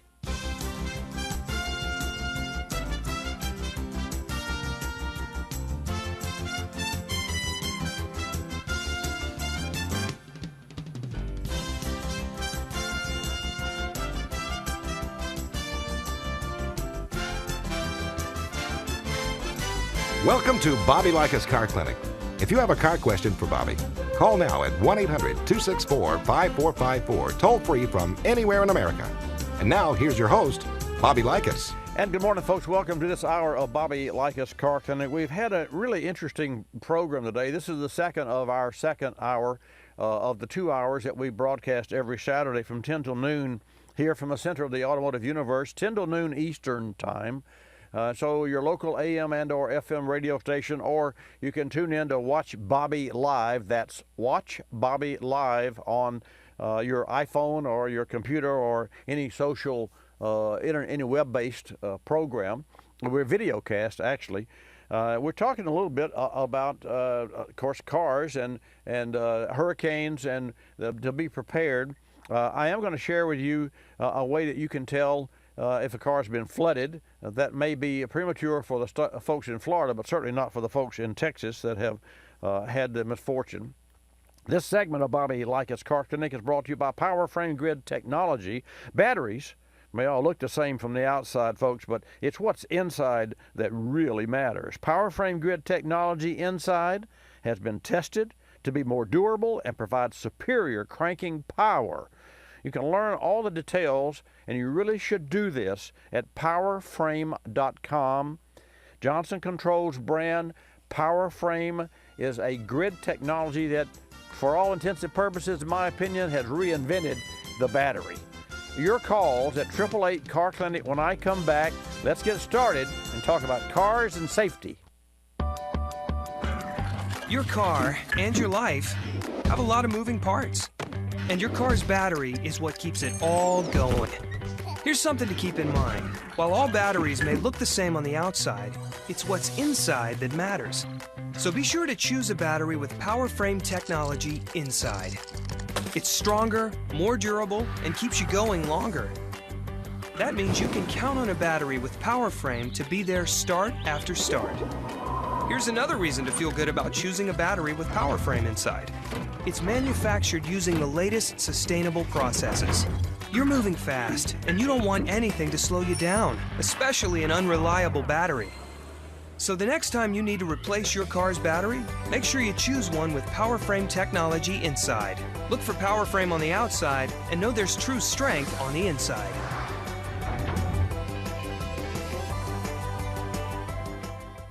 Super Chips performance tuners are a great way to increase vehicle power without even turning a wrench. But don't take my word for it. Four Corners 4x4 owner Jason Kamitsky runs Super Chips flashpack programmers in a number of different vehicles. According to Jason, there are a lot of choices in aftermarket tuning, but we've never had a reason to look outside the Super Chips family. And now, through October 15th, enter the Power Up and Win promotion. You could win wheel tire packages, cold air intakes, and other great prizes. Learn more at superchips.com. Did you know that birthday parties help build confidence in kids? Yeah. Did you know that giving kids less sugar before bedtime helps them sleep better? Oh, totally. Did you know that friendly kids have more friends? Everybody knows that. Hey, guys, did you know that most people think they're using the right car seat for their kid, but they're not? I didn't know that. Parents who really know it all know for sure that their child is in the right car seat at the right age and size. Visit safercar.gov/the right seat to make sure your child is protected. Brought to you by the National Highway Traffic Safety Administration and the Ad Council. You're listening to Bobby Likis Car Clinic. Another lending success story from LendingTree.com. Car dealers like playing games. They play percentage points, they play markups, but I don't like playing with my money. So I got my auto loan through LendingTree.com. I filled out one simple form, a marketplace of banks and lenders competed over it, and I got 4 offers back within hours. After all, the car buying game is a lot easier to win when you're holding all the cards. LendingTree.com. When banks compete, you win. For additional information and state license disclosures, please visit our website located at LendingTree.com.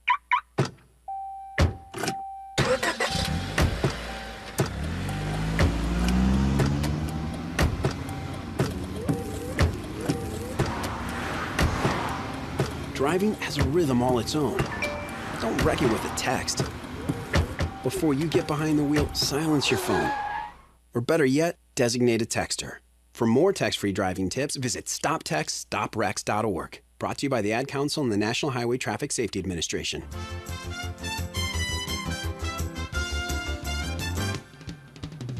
And now back to Bobby Likis Car Clinic and your host, Bobby Likis.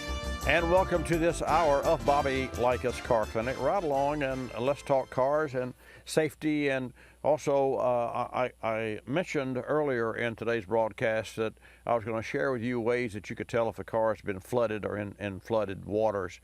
And especially for those of you in the Texas area, this is really important, but not necessarily just Texas, because the areas around, used cars can migrate. They can find their way, the ones that still run, to almost any part of the United States. Now, obviously, because of the expense in shipping cars, if there were a lot of cars in Texas that made their way to used car lots on the street, it would be within a few states, I would imagine, because I don't know why you would ship a car to New York that you want to get rid of, and how you could make that work. And also, there obviously are unscrupulous individuals that sell cars that have been under the water.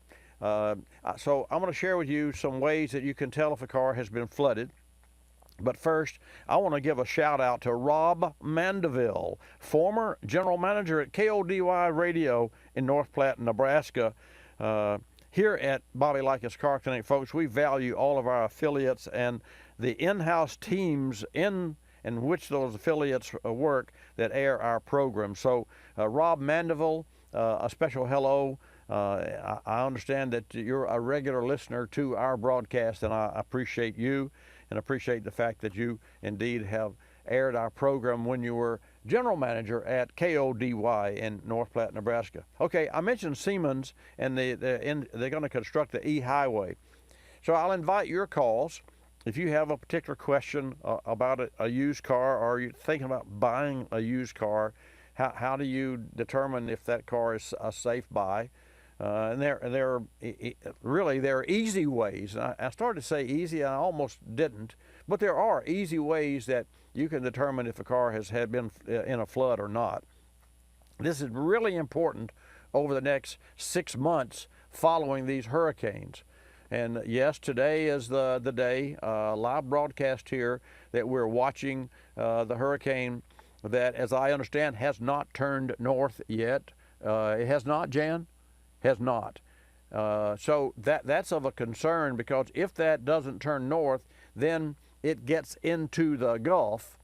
And folks, for you to know, we're the center of the automotive universe. Our studios is located in Pensacola, Florida. So we're in the Gulf. We're nowhere near Miami. So when the folks think that we're in Miami, they think, well, we're in Florida, rather. We're in the south part, but we're not. We're in the northwest corner of the state. We're in L.A. actually, lower Alabama. That's more or less that's where we are. But the bottom line, I want to shift gears and go to Germany. That's right, because I talked about Siemens.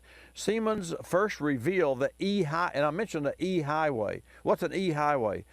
An E-Highway is a standard interstate highway that has overhead trolley electrical connections, and the trucks the semi trucks can get onto the highway, let their devices touch like a trolley, and just think of San Francisco, and touch the trolley tracks, and then not a trolley on the road, but a trolley with overhead electrical connections, and then those semis follow along, and they're driven by the electricity that is provided to that semi with the overhead connection. So back in the e-highway is not a new concept. Back in 2012, this is where for Siemens, a hybrid diesel/electric truck was moving down a stretch of road, and you could specifically develop a pantograph, and that's what it's called, a pantograph, to meet overhead power lines and roll along on electric power only. Last year, the e-highway project moved from testing to a live install on a little short 1.5 mile stretch of public road outside Stockholm, Sweden. So in Stockholm, well, now Siemens has announced similar plans for a 6-mile stretch on Germany's A5 Autobahn. And get this, the first e-highway field trial on a public highway in Germany has already been commissioned by the German state of Hesse and is due to be completed by the end of next year. And it will run from the near Frankfurt airport for about 6.2 miles on the federal highway. And the planning, the construction, and the maintenance of the system, of course, is going to be down to Siemens, while the overall project management will be the responsibility of Hessen Mobile, the body that oversees road and transport management in the state. The system will be used for real transport networks and improve the practicality of climate-neutral freight transport in the urban region of Frankfurt. And that's according to Hessen Mobile's Gerd Riegelhuth. And I probably murdered his name, but that's okay. He's not listening. He wouldn't know. But as with previous e-highway installations, the overhead lines will supply electricity to the electric drive of a hybrid freight truck. Now, when the truck is running under these lines, the truck will operate on electricity only, with a hybrid diesel engine kicking in when it leaves the e-highway. So here you have a truck that has a smaller diesel engine. True, it still has some fossil fuel that's driving it, but that's for the local pickup or delivery. Then it gets back on the e-highway and it reconnects to the electric drive. So that, you know, the good news is that will reduce the emissions, and it will reduce our dependence on foreign oil. And so I think there's a lot of interesting information that maybe appears to be sort of far out. But if you heard last hour's radio, we talked with Fred Liguri from General Motors. He's Chevrolet EV's communications director, and he talked about the new Bolt with 238 miles. So I'm not sure that I was always a proponent of EV cars, but as you think about it, I know that my first real connection was in '97 when the Prius came out, and I said, well, what if every car, and so I looked fast forward, I said, well, okay, this is going to have new batteries at 100,000 miles or 130,000 miles at that time. That's what I thought and what everybody thought. Well, that's not the case at all. And an example is Fabio. If you heard, Fabio just replaced, our producer, replaced the batteries in his 04 Prius at 200,000 miles. So when you look at the battery replacement, which was less than $3,000, what my thought was back in '97 was that, hey, if every used car, let's just say that every used car was an electric car, and you had to replace the motor, the drive unit, the battery, at 100,000 miles, that means you got to spend $3,000 to $5,000. So all the cars that need a motor at 100,000 miles at $3,000 to $5,000, that'd be ridiculous, because cars are going 200,000 miles on internal combustion engines and more right now. I mean, you call me and say my car's not running well. What's wrong with it? And, how many miles? Oh, it's got 150,000 miles. Never been in the shop. Really? That's a common question that I get. So when you think about that, and I was correlating and comparing all of that information to what I thought electric vehicles would bring about. That was in 97 or in the year 2000, roughly. That fast forward to today, and that's not the case at all. Electric vehicles require very little maintenance. In fact, the only repairs that come to my mind that we've had on some Prius are water pumps for the internal combustion engine, thermostat. The thermostat's very difficult to get to. It's buried, and so if you replace the thermostat on a Prius, you're automatically, at least if you're a long-term shop owner and you know the business, you're automatically going to replace the water pump because you're right there. It's like open heart surgery to get to it. You're not going to put a thermostat in that car without replacing a water pump, or vice versa. You just don't do that. But having said that, even today, if you have a water pump, you're going to replace the thermostat. And it's our policy, whenever we put a water pump on a car, that the owner has already put a thermostat, because that's what most people do as a rule when a car runs hot. Oh, I'll put a new thermostat in it, and so then it still runs hot. Well, that thermostat gets bruised.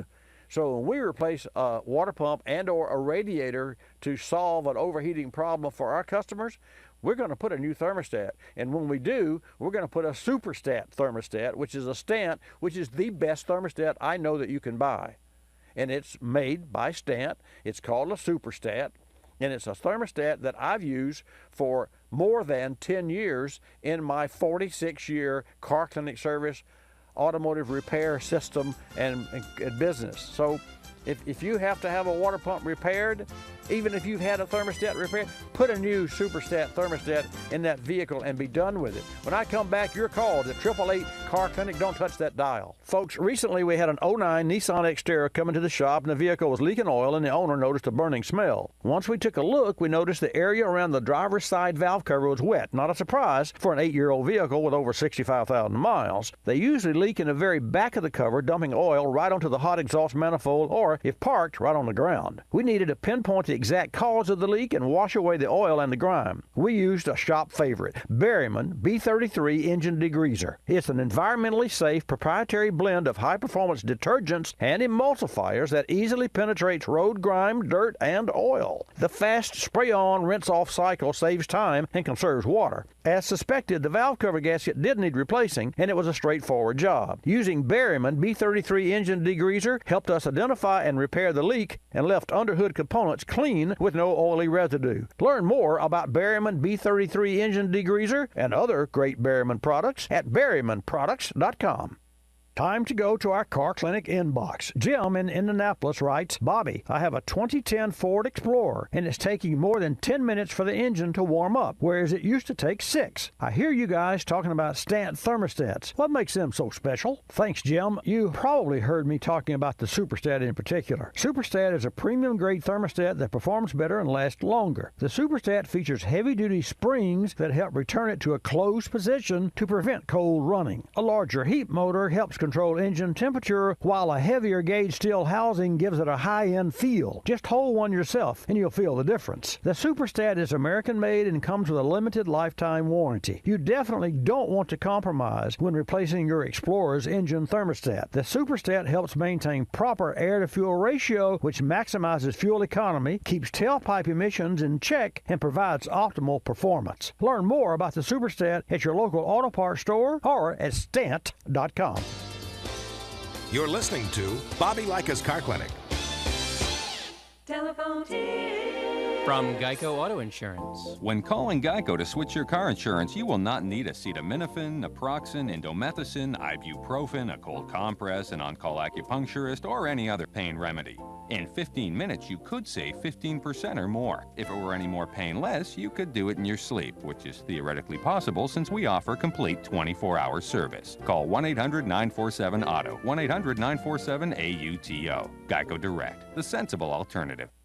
When you purchase the latest TV, tablet, or smartphone, don't forget to do the right thing with your old ones. Recycle them. The Consumer Technology Association and its members are making recycling your old devices as easy as buying new ones. Just go to greenergadgets.org, type in your zip code, and you'll instantly find the recycling location closest to your home. You'll also find recycling tips, like asking the store where you buy your new TV if they'll haul away your old one. Don't let your old tech tools clog your local landfill. Just visit greenergadgets.org.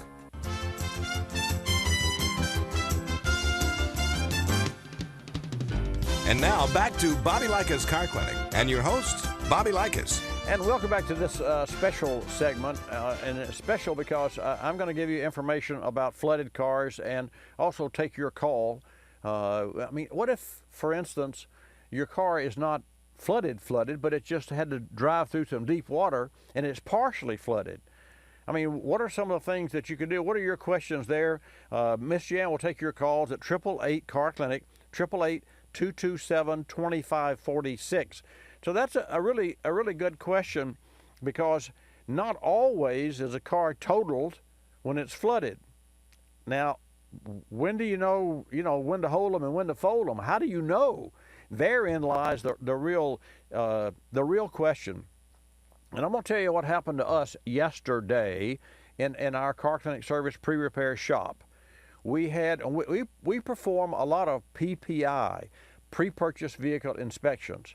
In fact, our pre-purchase vehicle inspection has worked so well for so many people for so long, for so many years, that we took that same form that yours truly created and modified as cars changed, and made it into an annual inspection. So now we perform an annual inspection for our customers and clients who already own the car. They don't need a pre-purchase inspection because they already own the car, but they've not had any problems, and the car's got 50,000 or 30,000 or 80,000 or 180,000 miles, and so what should you do? Now, granted, we do our inspections that we perform, and then we do an oil and filter change. We don't do standalone oil and filter change, because that is a waste of time. Well, I take that back. It's not a waste of time. If you're in for a fast oil and change service, that's fine, but there's no way possible you can properly inspect a car in 10 minutes and get it in and out. So if you're of the mindset that you just want to get your oil and filter changed and that's all that your car needs every 5,000 to 7,000 miles, you are totally wrong, and you will pay the price later on. You can pay me now or pay me later. You know, that's what the old saying goes. Well, that's a fact. So when your car needs an oil service, it should be totally inspected, and you're going to spend, not you, the technician is going to spend 30 minutes on that automobile to do a proper inspection. So if you're looking at a cheap oil and filter change, you're actually doing yourself a disservice, and you're doing your car a huge disservice. So make sure that you have a qualified, certified ASE technician to inspect the vehicle that you drive, and while he's doing it, change the oil and filter. You got it? That's the mindset. And take it from me, that's my business. I know I can save you money. And I'll tell you, our customers don't have car problems. Now, that's a bold statement to make. Do they have water pumps that go out? Yeah. They have transmissions that go out? Very seldom. I'm not talking about brake wear, tires, belts and hoses. Those are wearables. I'm not talking about that. I'm talking about breakdowns.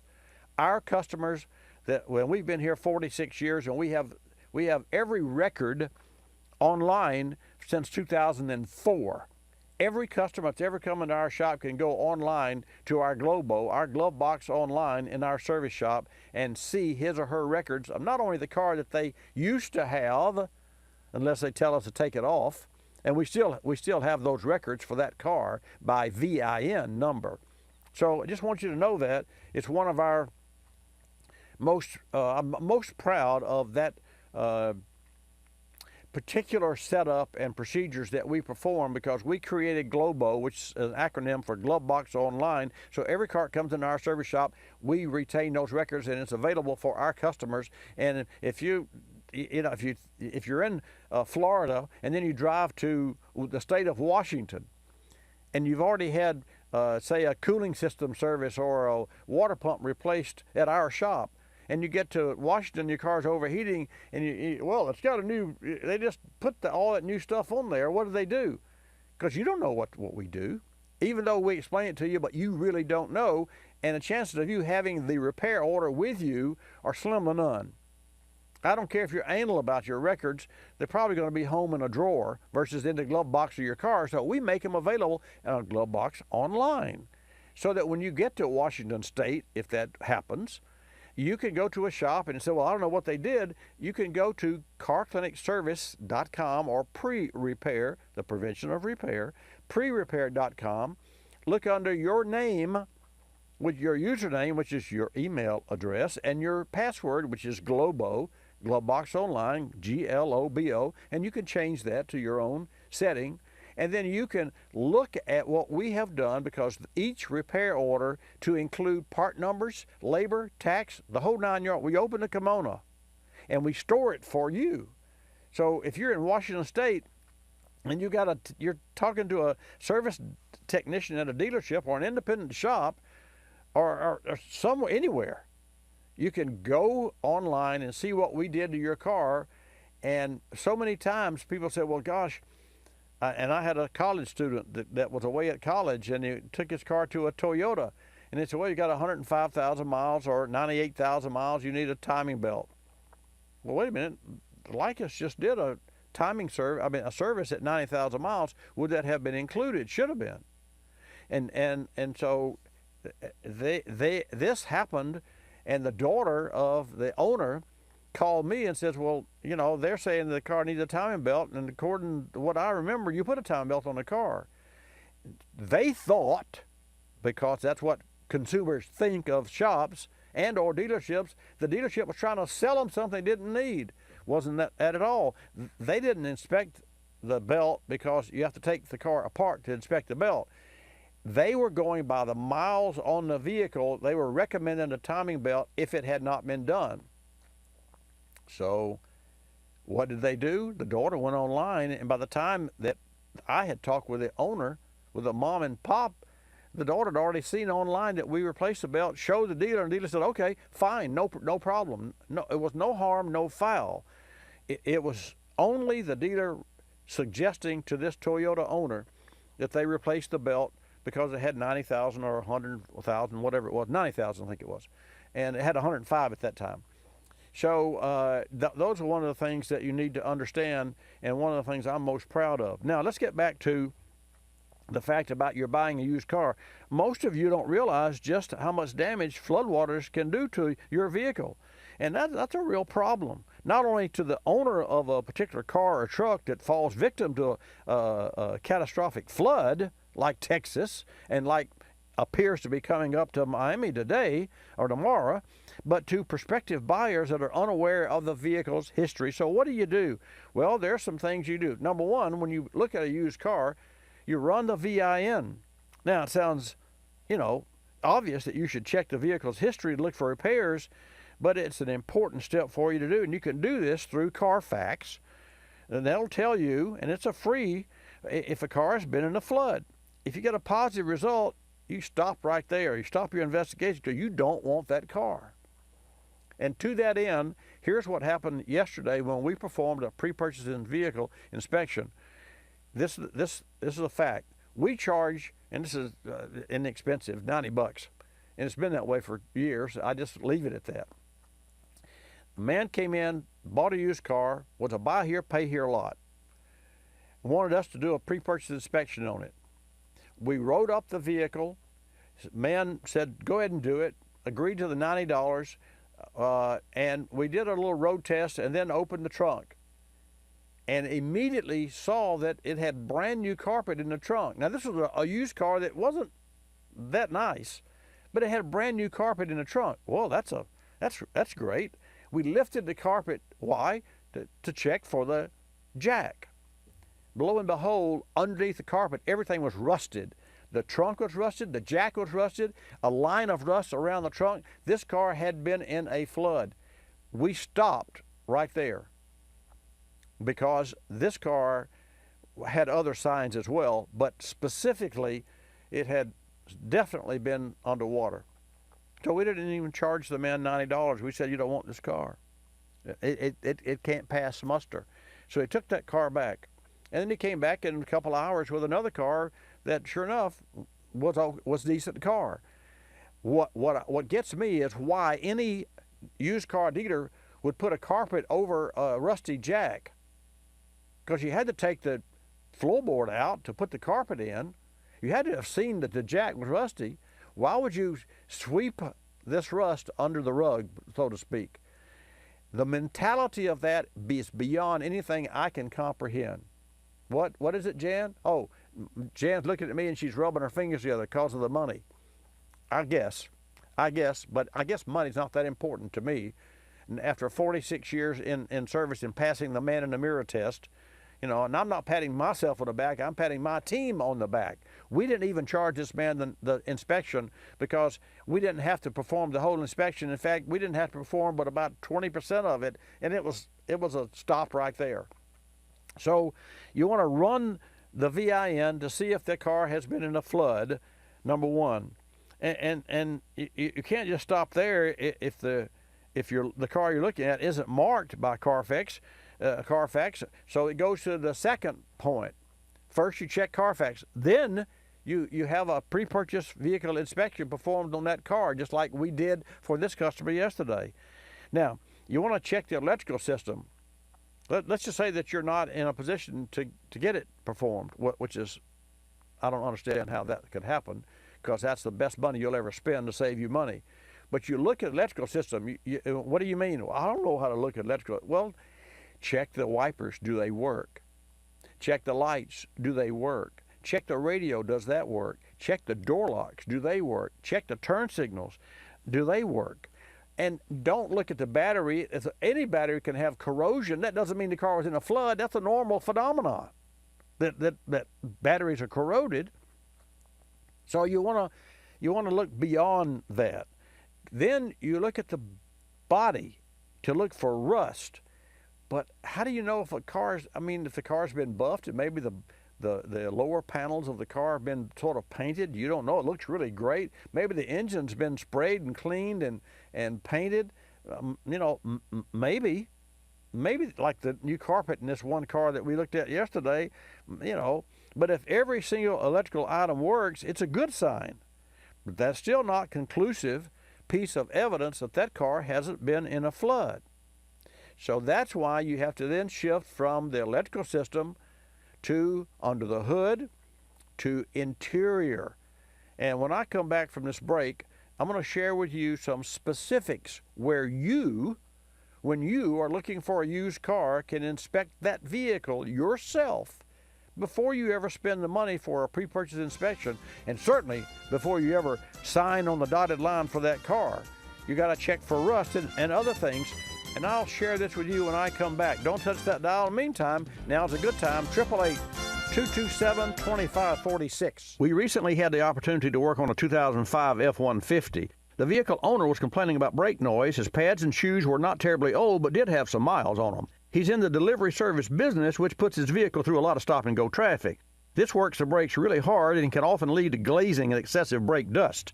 After performing a visual inspection, we cleaned the brakes using Berryman Chlorinated Brake Parts Cleaner. It's the first VOC-compliant chlorinated brake cleaner available in over 20 years. Berryman Chlorinated Brake Parts Cleaner is designed to stop brake squeal. It's the strongest carb-compliant brake cleaner available and dries completely without residue. As part of the process, we were sure to clean the pivot and shoe pad contact points along with the brake spring hardware and self-adjuster mechanisms. Brake dust gets everywhere, and a proper cleaning on an annual basis will lead to longer brake life and better brake performance. Learn more about the new Berryman Chlorinated Brake Parts Cleaner at BerrymanProducts.com. That's BerrymanProducts.com. You're listening to Bobby Likis Car Clinic. More than 1 million wild animals are killed each year illegally. Poaching is a major threat to our country's wildlife. I'm Tom Barry. I'm an actor with a desire to preserve living space for wildlife. The Humane Society Wildlife Land Trust does just that. Works with private landowners to protect wildlife, to preserve natural habitats. To learn more or to work with the Humane Society Wildlife Land Trust, call 800-729-SAVE. That's 800-729-SAVE or visit wildlifelandtrust.org. Thank you. Did you know 26 million Americans have kidney disease and most don't know it? The day I was diagnosed, I didn't know what to do. I called the National Kidney Foundation, and the young lady who answered stayed on the phone with me and walked me through step by step. She too was surviving kidney disease, and she showed me there could be life after kidney disease. Visit the National Kidney Foundation at kidney.org. Now you know. We're a land of cynics. We don't believe anything anymore. You know why? Because we've been told we've won $1 million, that it's new and improved, that it slices and dices, that our favorite singer is still alive, that we'll be prosecuted if we cut off the tags, and of course that everything is backed with a 100% money-back guarantee. So when we hear the words customer service, we don't believe it. Travelocity isn't surprised if you're a little skeptical when they say they have excellent customer service, and that there's actually a pleasant face behind this website, a living, breathing person with a supercharged computer full of answers. Someone who's willing to help when you get lost, and most of all, someone that will actually pick up the phone when you call with a question or a concern. Customer service is just another example of how Travelocity puts you in control of travel. Chances are you'll never have to use it, but it's good to know it'll be there if you need it. Travelocity.com. Go virtually anywhere.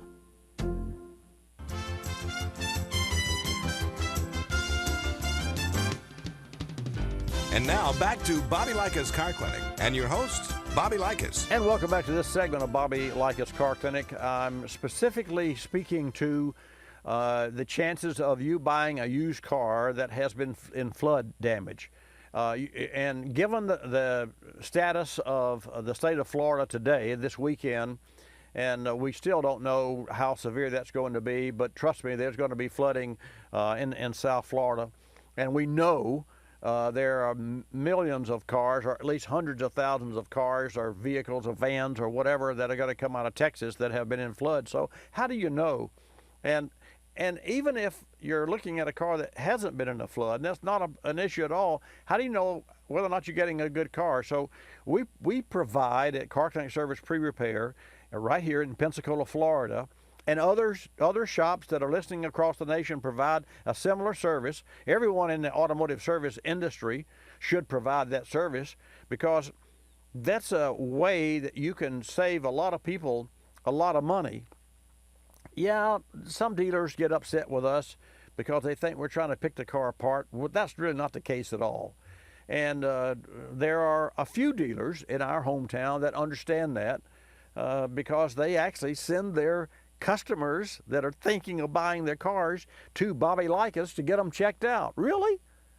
I mean, you got to have a lot of confidence in your car when you tell the customer that if you're a salesman and you are selling a car and the customer said, well, is this a good car? Obviously, you're going to say yes because you're selling the car. But when you refer that customer to an outside third party that has ASE certified technicians that perform the pre-purchase inspection, you got to have confidence that you're selling a good car.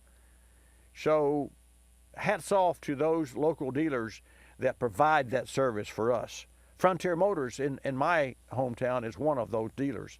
And I can tell you, they sell good used cars. How do I know? Because we do a lot of pre-purchase inspections for those cars.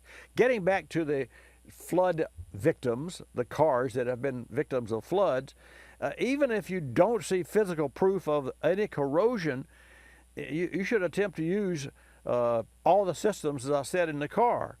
Like I said, the radio, the brake lights, the air conditioner, all those. Let's just say that all that works for the most part.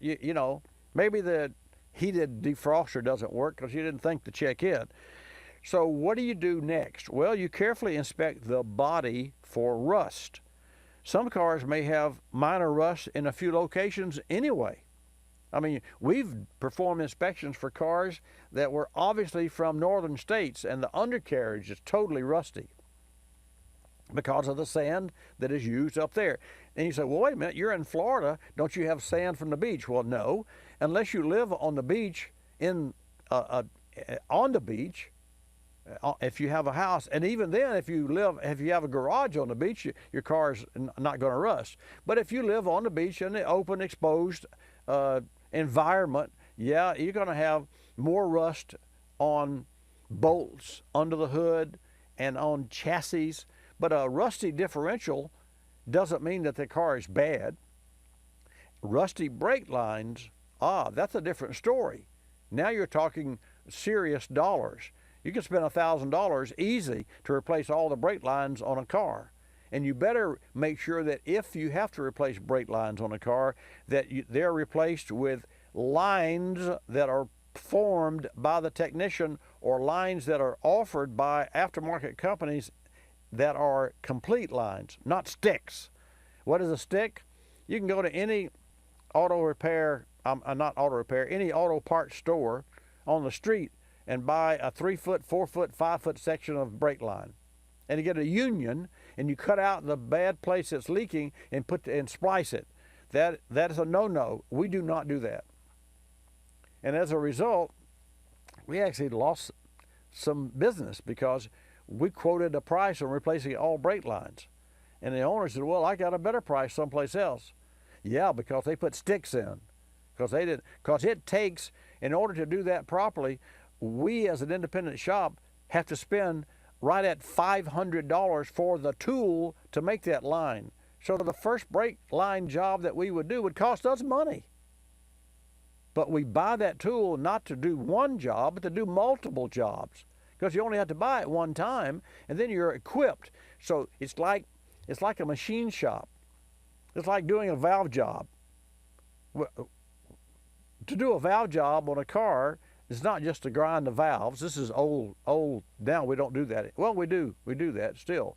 But in order to properly perform that job in a machine shop, you got to be able to do all the jobs, which is plane the head, replace the valve guide, do an x-ray of the head to make sure it's not cracked. So all of those, so collectively, a shop, you'd spend $500,000 on equipment in order to do a valve job on a head. So if you've got a service shop that's going to do your valve job and they're going to do the job in-house, don't let that happen. You can't do it correctly. You got to get a reman head, or you got to send the cylinder head out to a machine shop and have that shop machined. So let's get back to the water rust. Check the body for rust. And you can lift the carpet inside the doors, inside the trunk. Therein lies the biggest and easiest way to tell if a car's been underwater. Look at the hardware that holds the seats in position. If a car has a beautiful interior and the rest of the car is not beautiful, but beautiful interior, like it's all new, that is a red flag. Do not think that is a bonus. That is a red flag. Old used cars, now I'm talking about, cars that are 5, 6, 7 years old, show signs of people getting the very car that I drive, which is a 13 model car that I really take excellent care of and beyond. I'm anal about this car. The only place you can tell this car has miles on my car is to look at the driver's seat, because the leather is worn where I get in and out. And 48,000 miles, the car's new, but the driver's seat is not new. So the same thing is true for your used car. If you see that interior is new, lift the interior. Look under the seat and look for the nuts and the washers and the bolts that hold the seat track in. Because when they take the seat out and put new carpet in, they put the seat back in, and they put nuts and bolts. They don't use new nuts and bolts. If they do, you say, well, wait a minute. This is new, but the nuts and bolts that a shop has won't match the nuts and bolts that the manufacturer uses to hold the seat in, because we don't have those black anodized flat-headed bolts. We have flat washers and nuts that you could buy at a hardware store. So if you see a car that has new carpet and it has new nuts and bolts, look for the springs then on the seat where you pull the handle to work the seat, because the spring's going to be rusty. Therein lies the real easy, what we call the easiest denominator is to determine whether or not the nuts and the seats are rusty. Then you know to steer away from that car. Let's go to a gentleman had called in, and I'm sorry I didn't take the call. I was engrossed in sharing this information with you. So if you'd like to call back, I'll still take your call. In the meantime, we'll take a call from Stan, and then I apologize that you held for a long time there. 888 Car Clinic. If you call back, I'll put you on the air. But I wanted to make the point on this. Stan, welcome to Bobby Likis Car Clinic. Thanks for calling. Bobby, you're always just a bundle of very good information, and avoiding a swamp car has got to be vital to all of us. What did they say, 500,000 cars that got drowned over in Texas, and we're going to drown some more down in South Florida. I can assure you there are going to be a lot of people that wish they had heard the information that I just gave, and that's because, and I will tell you, it's amazing to me, Stan, how people can sell a car. You know, I may be naive, I guess, but the bottom line is there's a way you can catch them. And there's a way you can make sure that you don't get buy a car that has been in a flood. But what can I do for you? What did you bring to us today? Well, as you recall, we shared some information about bore scopes actually looking inside the combustion chamber. Yes. And I was fascinated by your pictures, and my question is, can you get a good enough look at the intake valve on the new engines to tell if they're built coked up, and can you then proceed to use some sort of chemical and find out how effective that chemical is before we take it down and kind of do a valve job on it? Well, see, folks, that's a great question, and here's what Stan's talking about. He's talking specifically about GDI engines. That's gasoline direct injection. The car that I drive is a gasoline direct injection. Its predecessor was a GPI, a gasoline port injection. A gasoline port injection means that you put the fuel in upstream behind the intake valve, and that fuel, literally, that raw fuel is sprayed around the valve when the valve opens, and it draws air into the cylinder. It draws fuel. It washes the back of the intake valve. Still, when you turn that engine off, a port injection car will form a coking or polyps, I call them, on the back of the intake valve that affect, and it's a black lung disease. It affects the airflow of the engine, their performance, the gas mileage, and what have you. So that was a common problem that we were able to address, and that you as an owner were able to address. Why? Because you can buy the fuel system cleaner, you can add it to the tank. I mean, let's face it, Berryman's a fantastic product, and that I endorse because I use and have used Berryman products in my service shop for years. So you can add Berryman port injection cleaner, fuel injection cleaner, to the gas tank of a port injection car, and that's called a wet fuel service. It will mix with the gas. It's a very powerful cleaner, and it will clean the back of the intake valve. Now, having said that, what if it's a direct injection? And Stan, that's what you're talking about. That's correct. You can add all of the cleaner you want to the tank of a GDI engine, and it's not going to wash over the valve. It's going to go directly into the port. I mean into the cylinder, because it's a direct injection.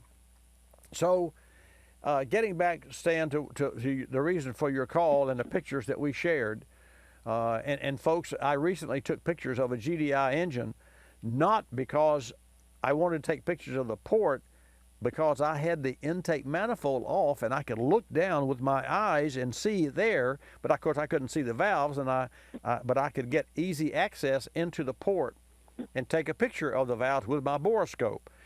You can take the spark plugs out of a car and do the same thing, but there again, I guess your question, Stan, is what is the procedure to fix those engines, and how often should you do it? Well, here's the bottom line. That it's not happening. People that drive GDI engines are not taking their cars in every 15 to 18 to 20,000 miles and saying, I want to spend a couple $100 with you or $150 and have an induction system and a port injection, and a fuel rail system and a direct injection system perform. People aren't doing that. Why? Because if it ain't broke, don't fix it. That's the mentality. And so the only way to properly clean, the only way to really clean the intake valve is to take the intake manifold off, turn the engine over when the valves are closed, pour liquid down into the port, use a wire toothbrush, and brush the teeth, brush the valves, and then suck all that stuff out. And what happens is some of that stuff still bleeds by the valves and gets into the cylinder, and then you got to make sure that you blow that out. Then after you do that, you got to make sure you clean the engine. So the bottom line is, if you take a car that's running perfectly well and tell someone they got to spend $200 on a car that's running perfectly well with 20,000 miles on it, and they need to do an intake valve clean, they're going to look at you like you're crazy or like you're trying to rip them off and sell them something they don't need. So we don't do that. Now, what's the consequences? Here's the consequences. When that car gets 75,000 miles on it, you got to take it apart and clean it. Or when it gets 100,000 miles, and in the case of General Motors engines, that is a serious problem and has been and continues to be and will be. So what are they doing about it? What Ford did in 2017, they added port injection to a GDI. Now you got 8 injectors in a V8 engine or 6 or 12 injectors in a V6 engine. You got direct injection into the piston and you got port injection. Now, why do they do that? The way that it's positioned is that this makes for a more efficient engine. Does over the long haul, but you can't make me believe that Ford's doing this because they want an efficient engine when the GDI is about as efficient as you can get. They're doing it because they know that if they don't add the port to injection to the GDI injection, that engine's going to have problems early on in life. And Toyota does this. They have both injection types. It's a normal procedure. You're going to see port injection and GDI injection become the norm in future engines, and the future means now. Any questions? Well, yes. I've got about $20,000 on my 20,000 miles on my GDI engine. You've got a little bit more than that on your Jag. What have you done to the Jag? I did an induction system service when the car had 34,000 miles. I did all of the pre-repair services on my car at 34,000 miles. And I'm still concerned that it means that I put the chemical that dissolved. And so if you catch it early on at 20 and 25 and 30,000 miles and don't wait till it cokes up and solidifies, then the service is worthwhile. But hey folks, gotta go, out of time. See you next week. This is Bobby Likis Car Clinic. Bobby Likis Car Clinic is a copyrighted presentation of Car Clinic Productions Incorporated and may not be reproduced or rebroadcast without the express written approval of Car Clinic Productions Incorporated.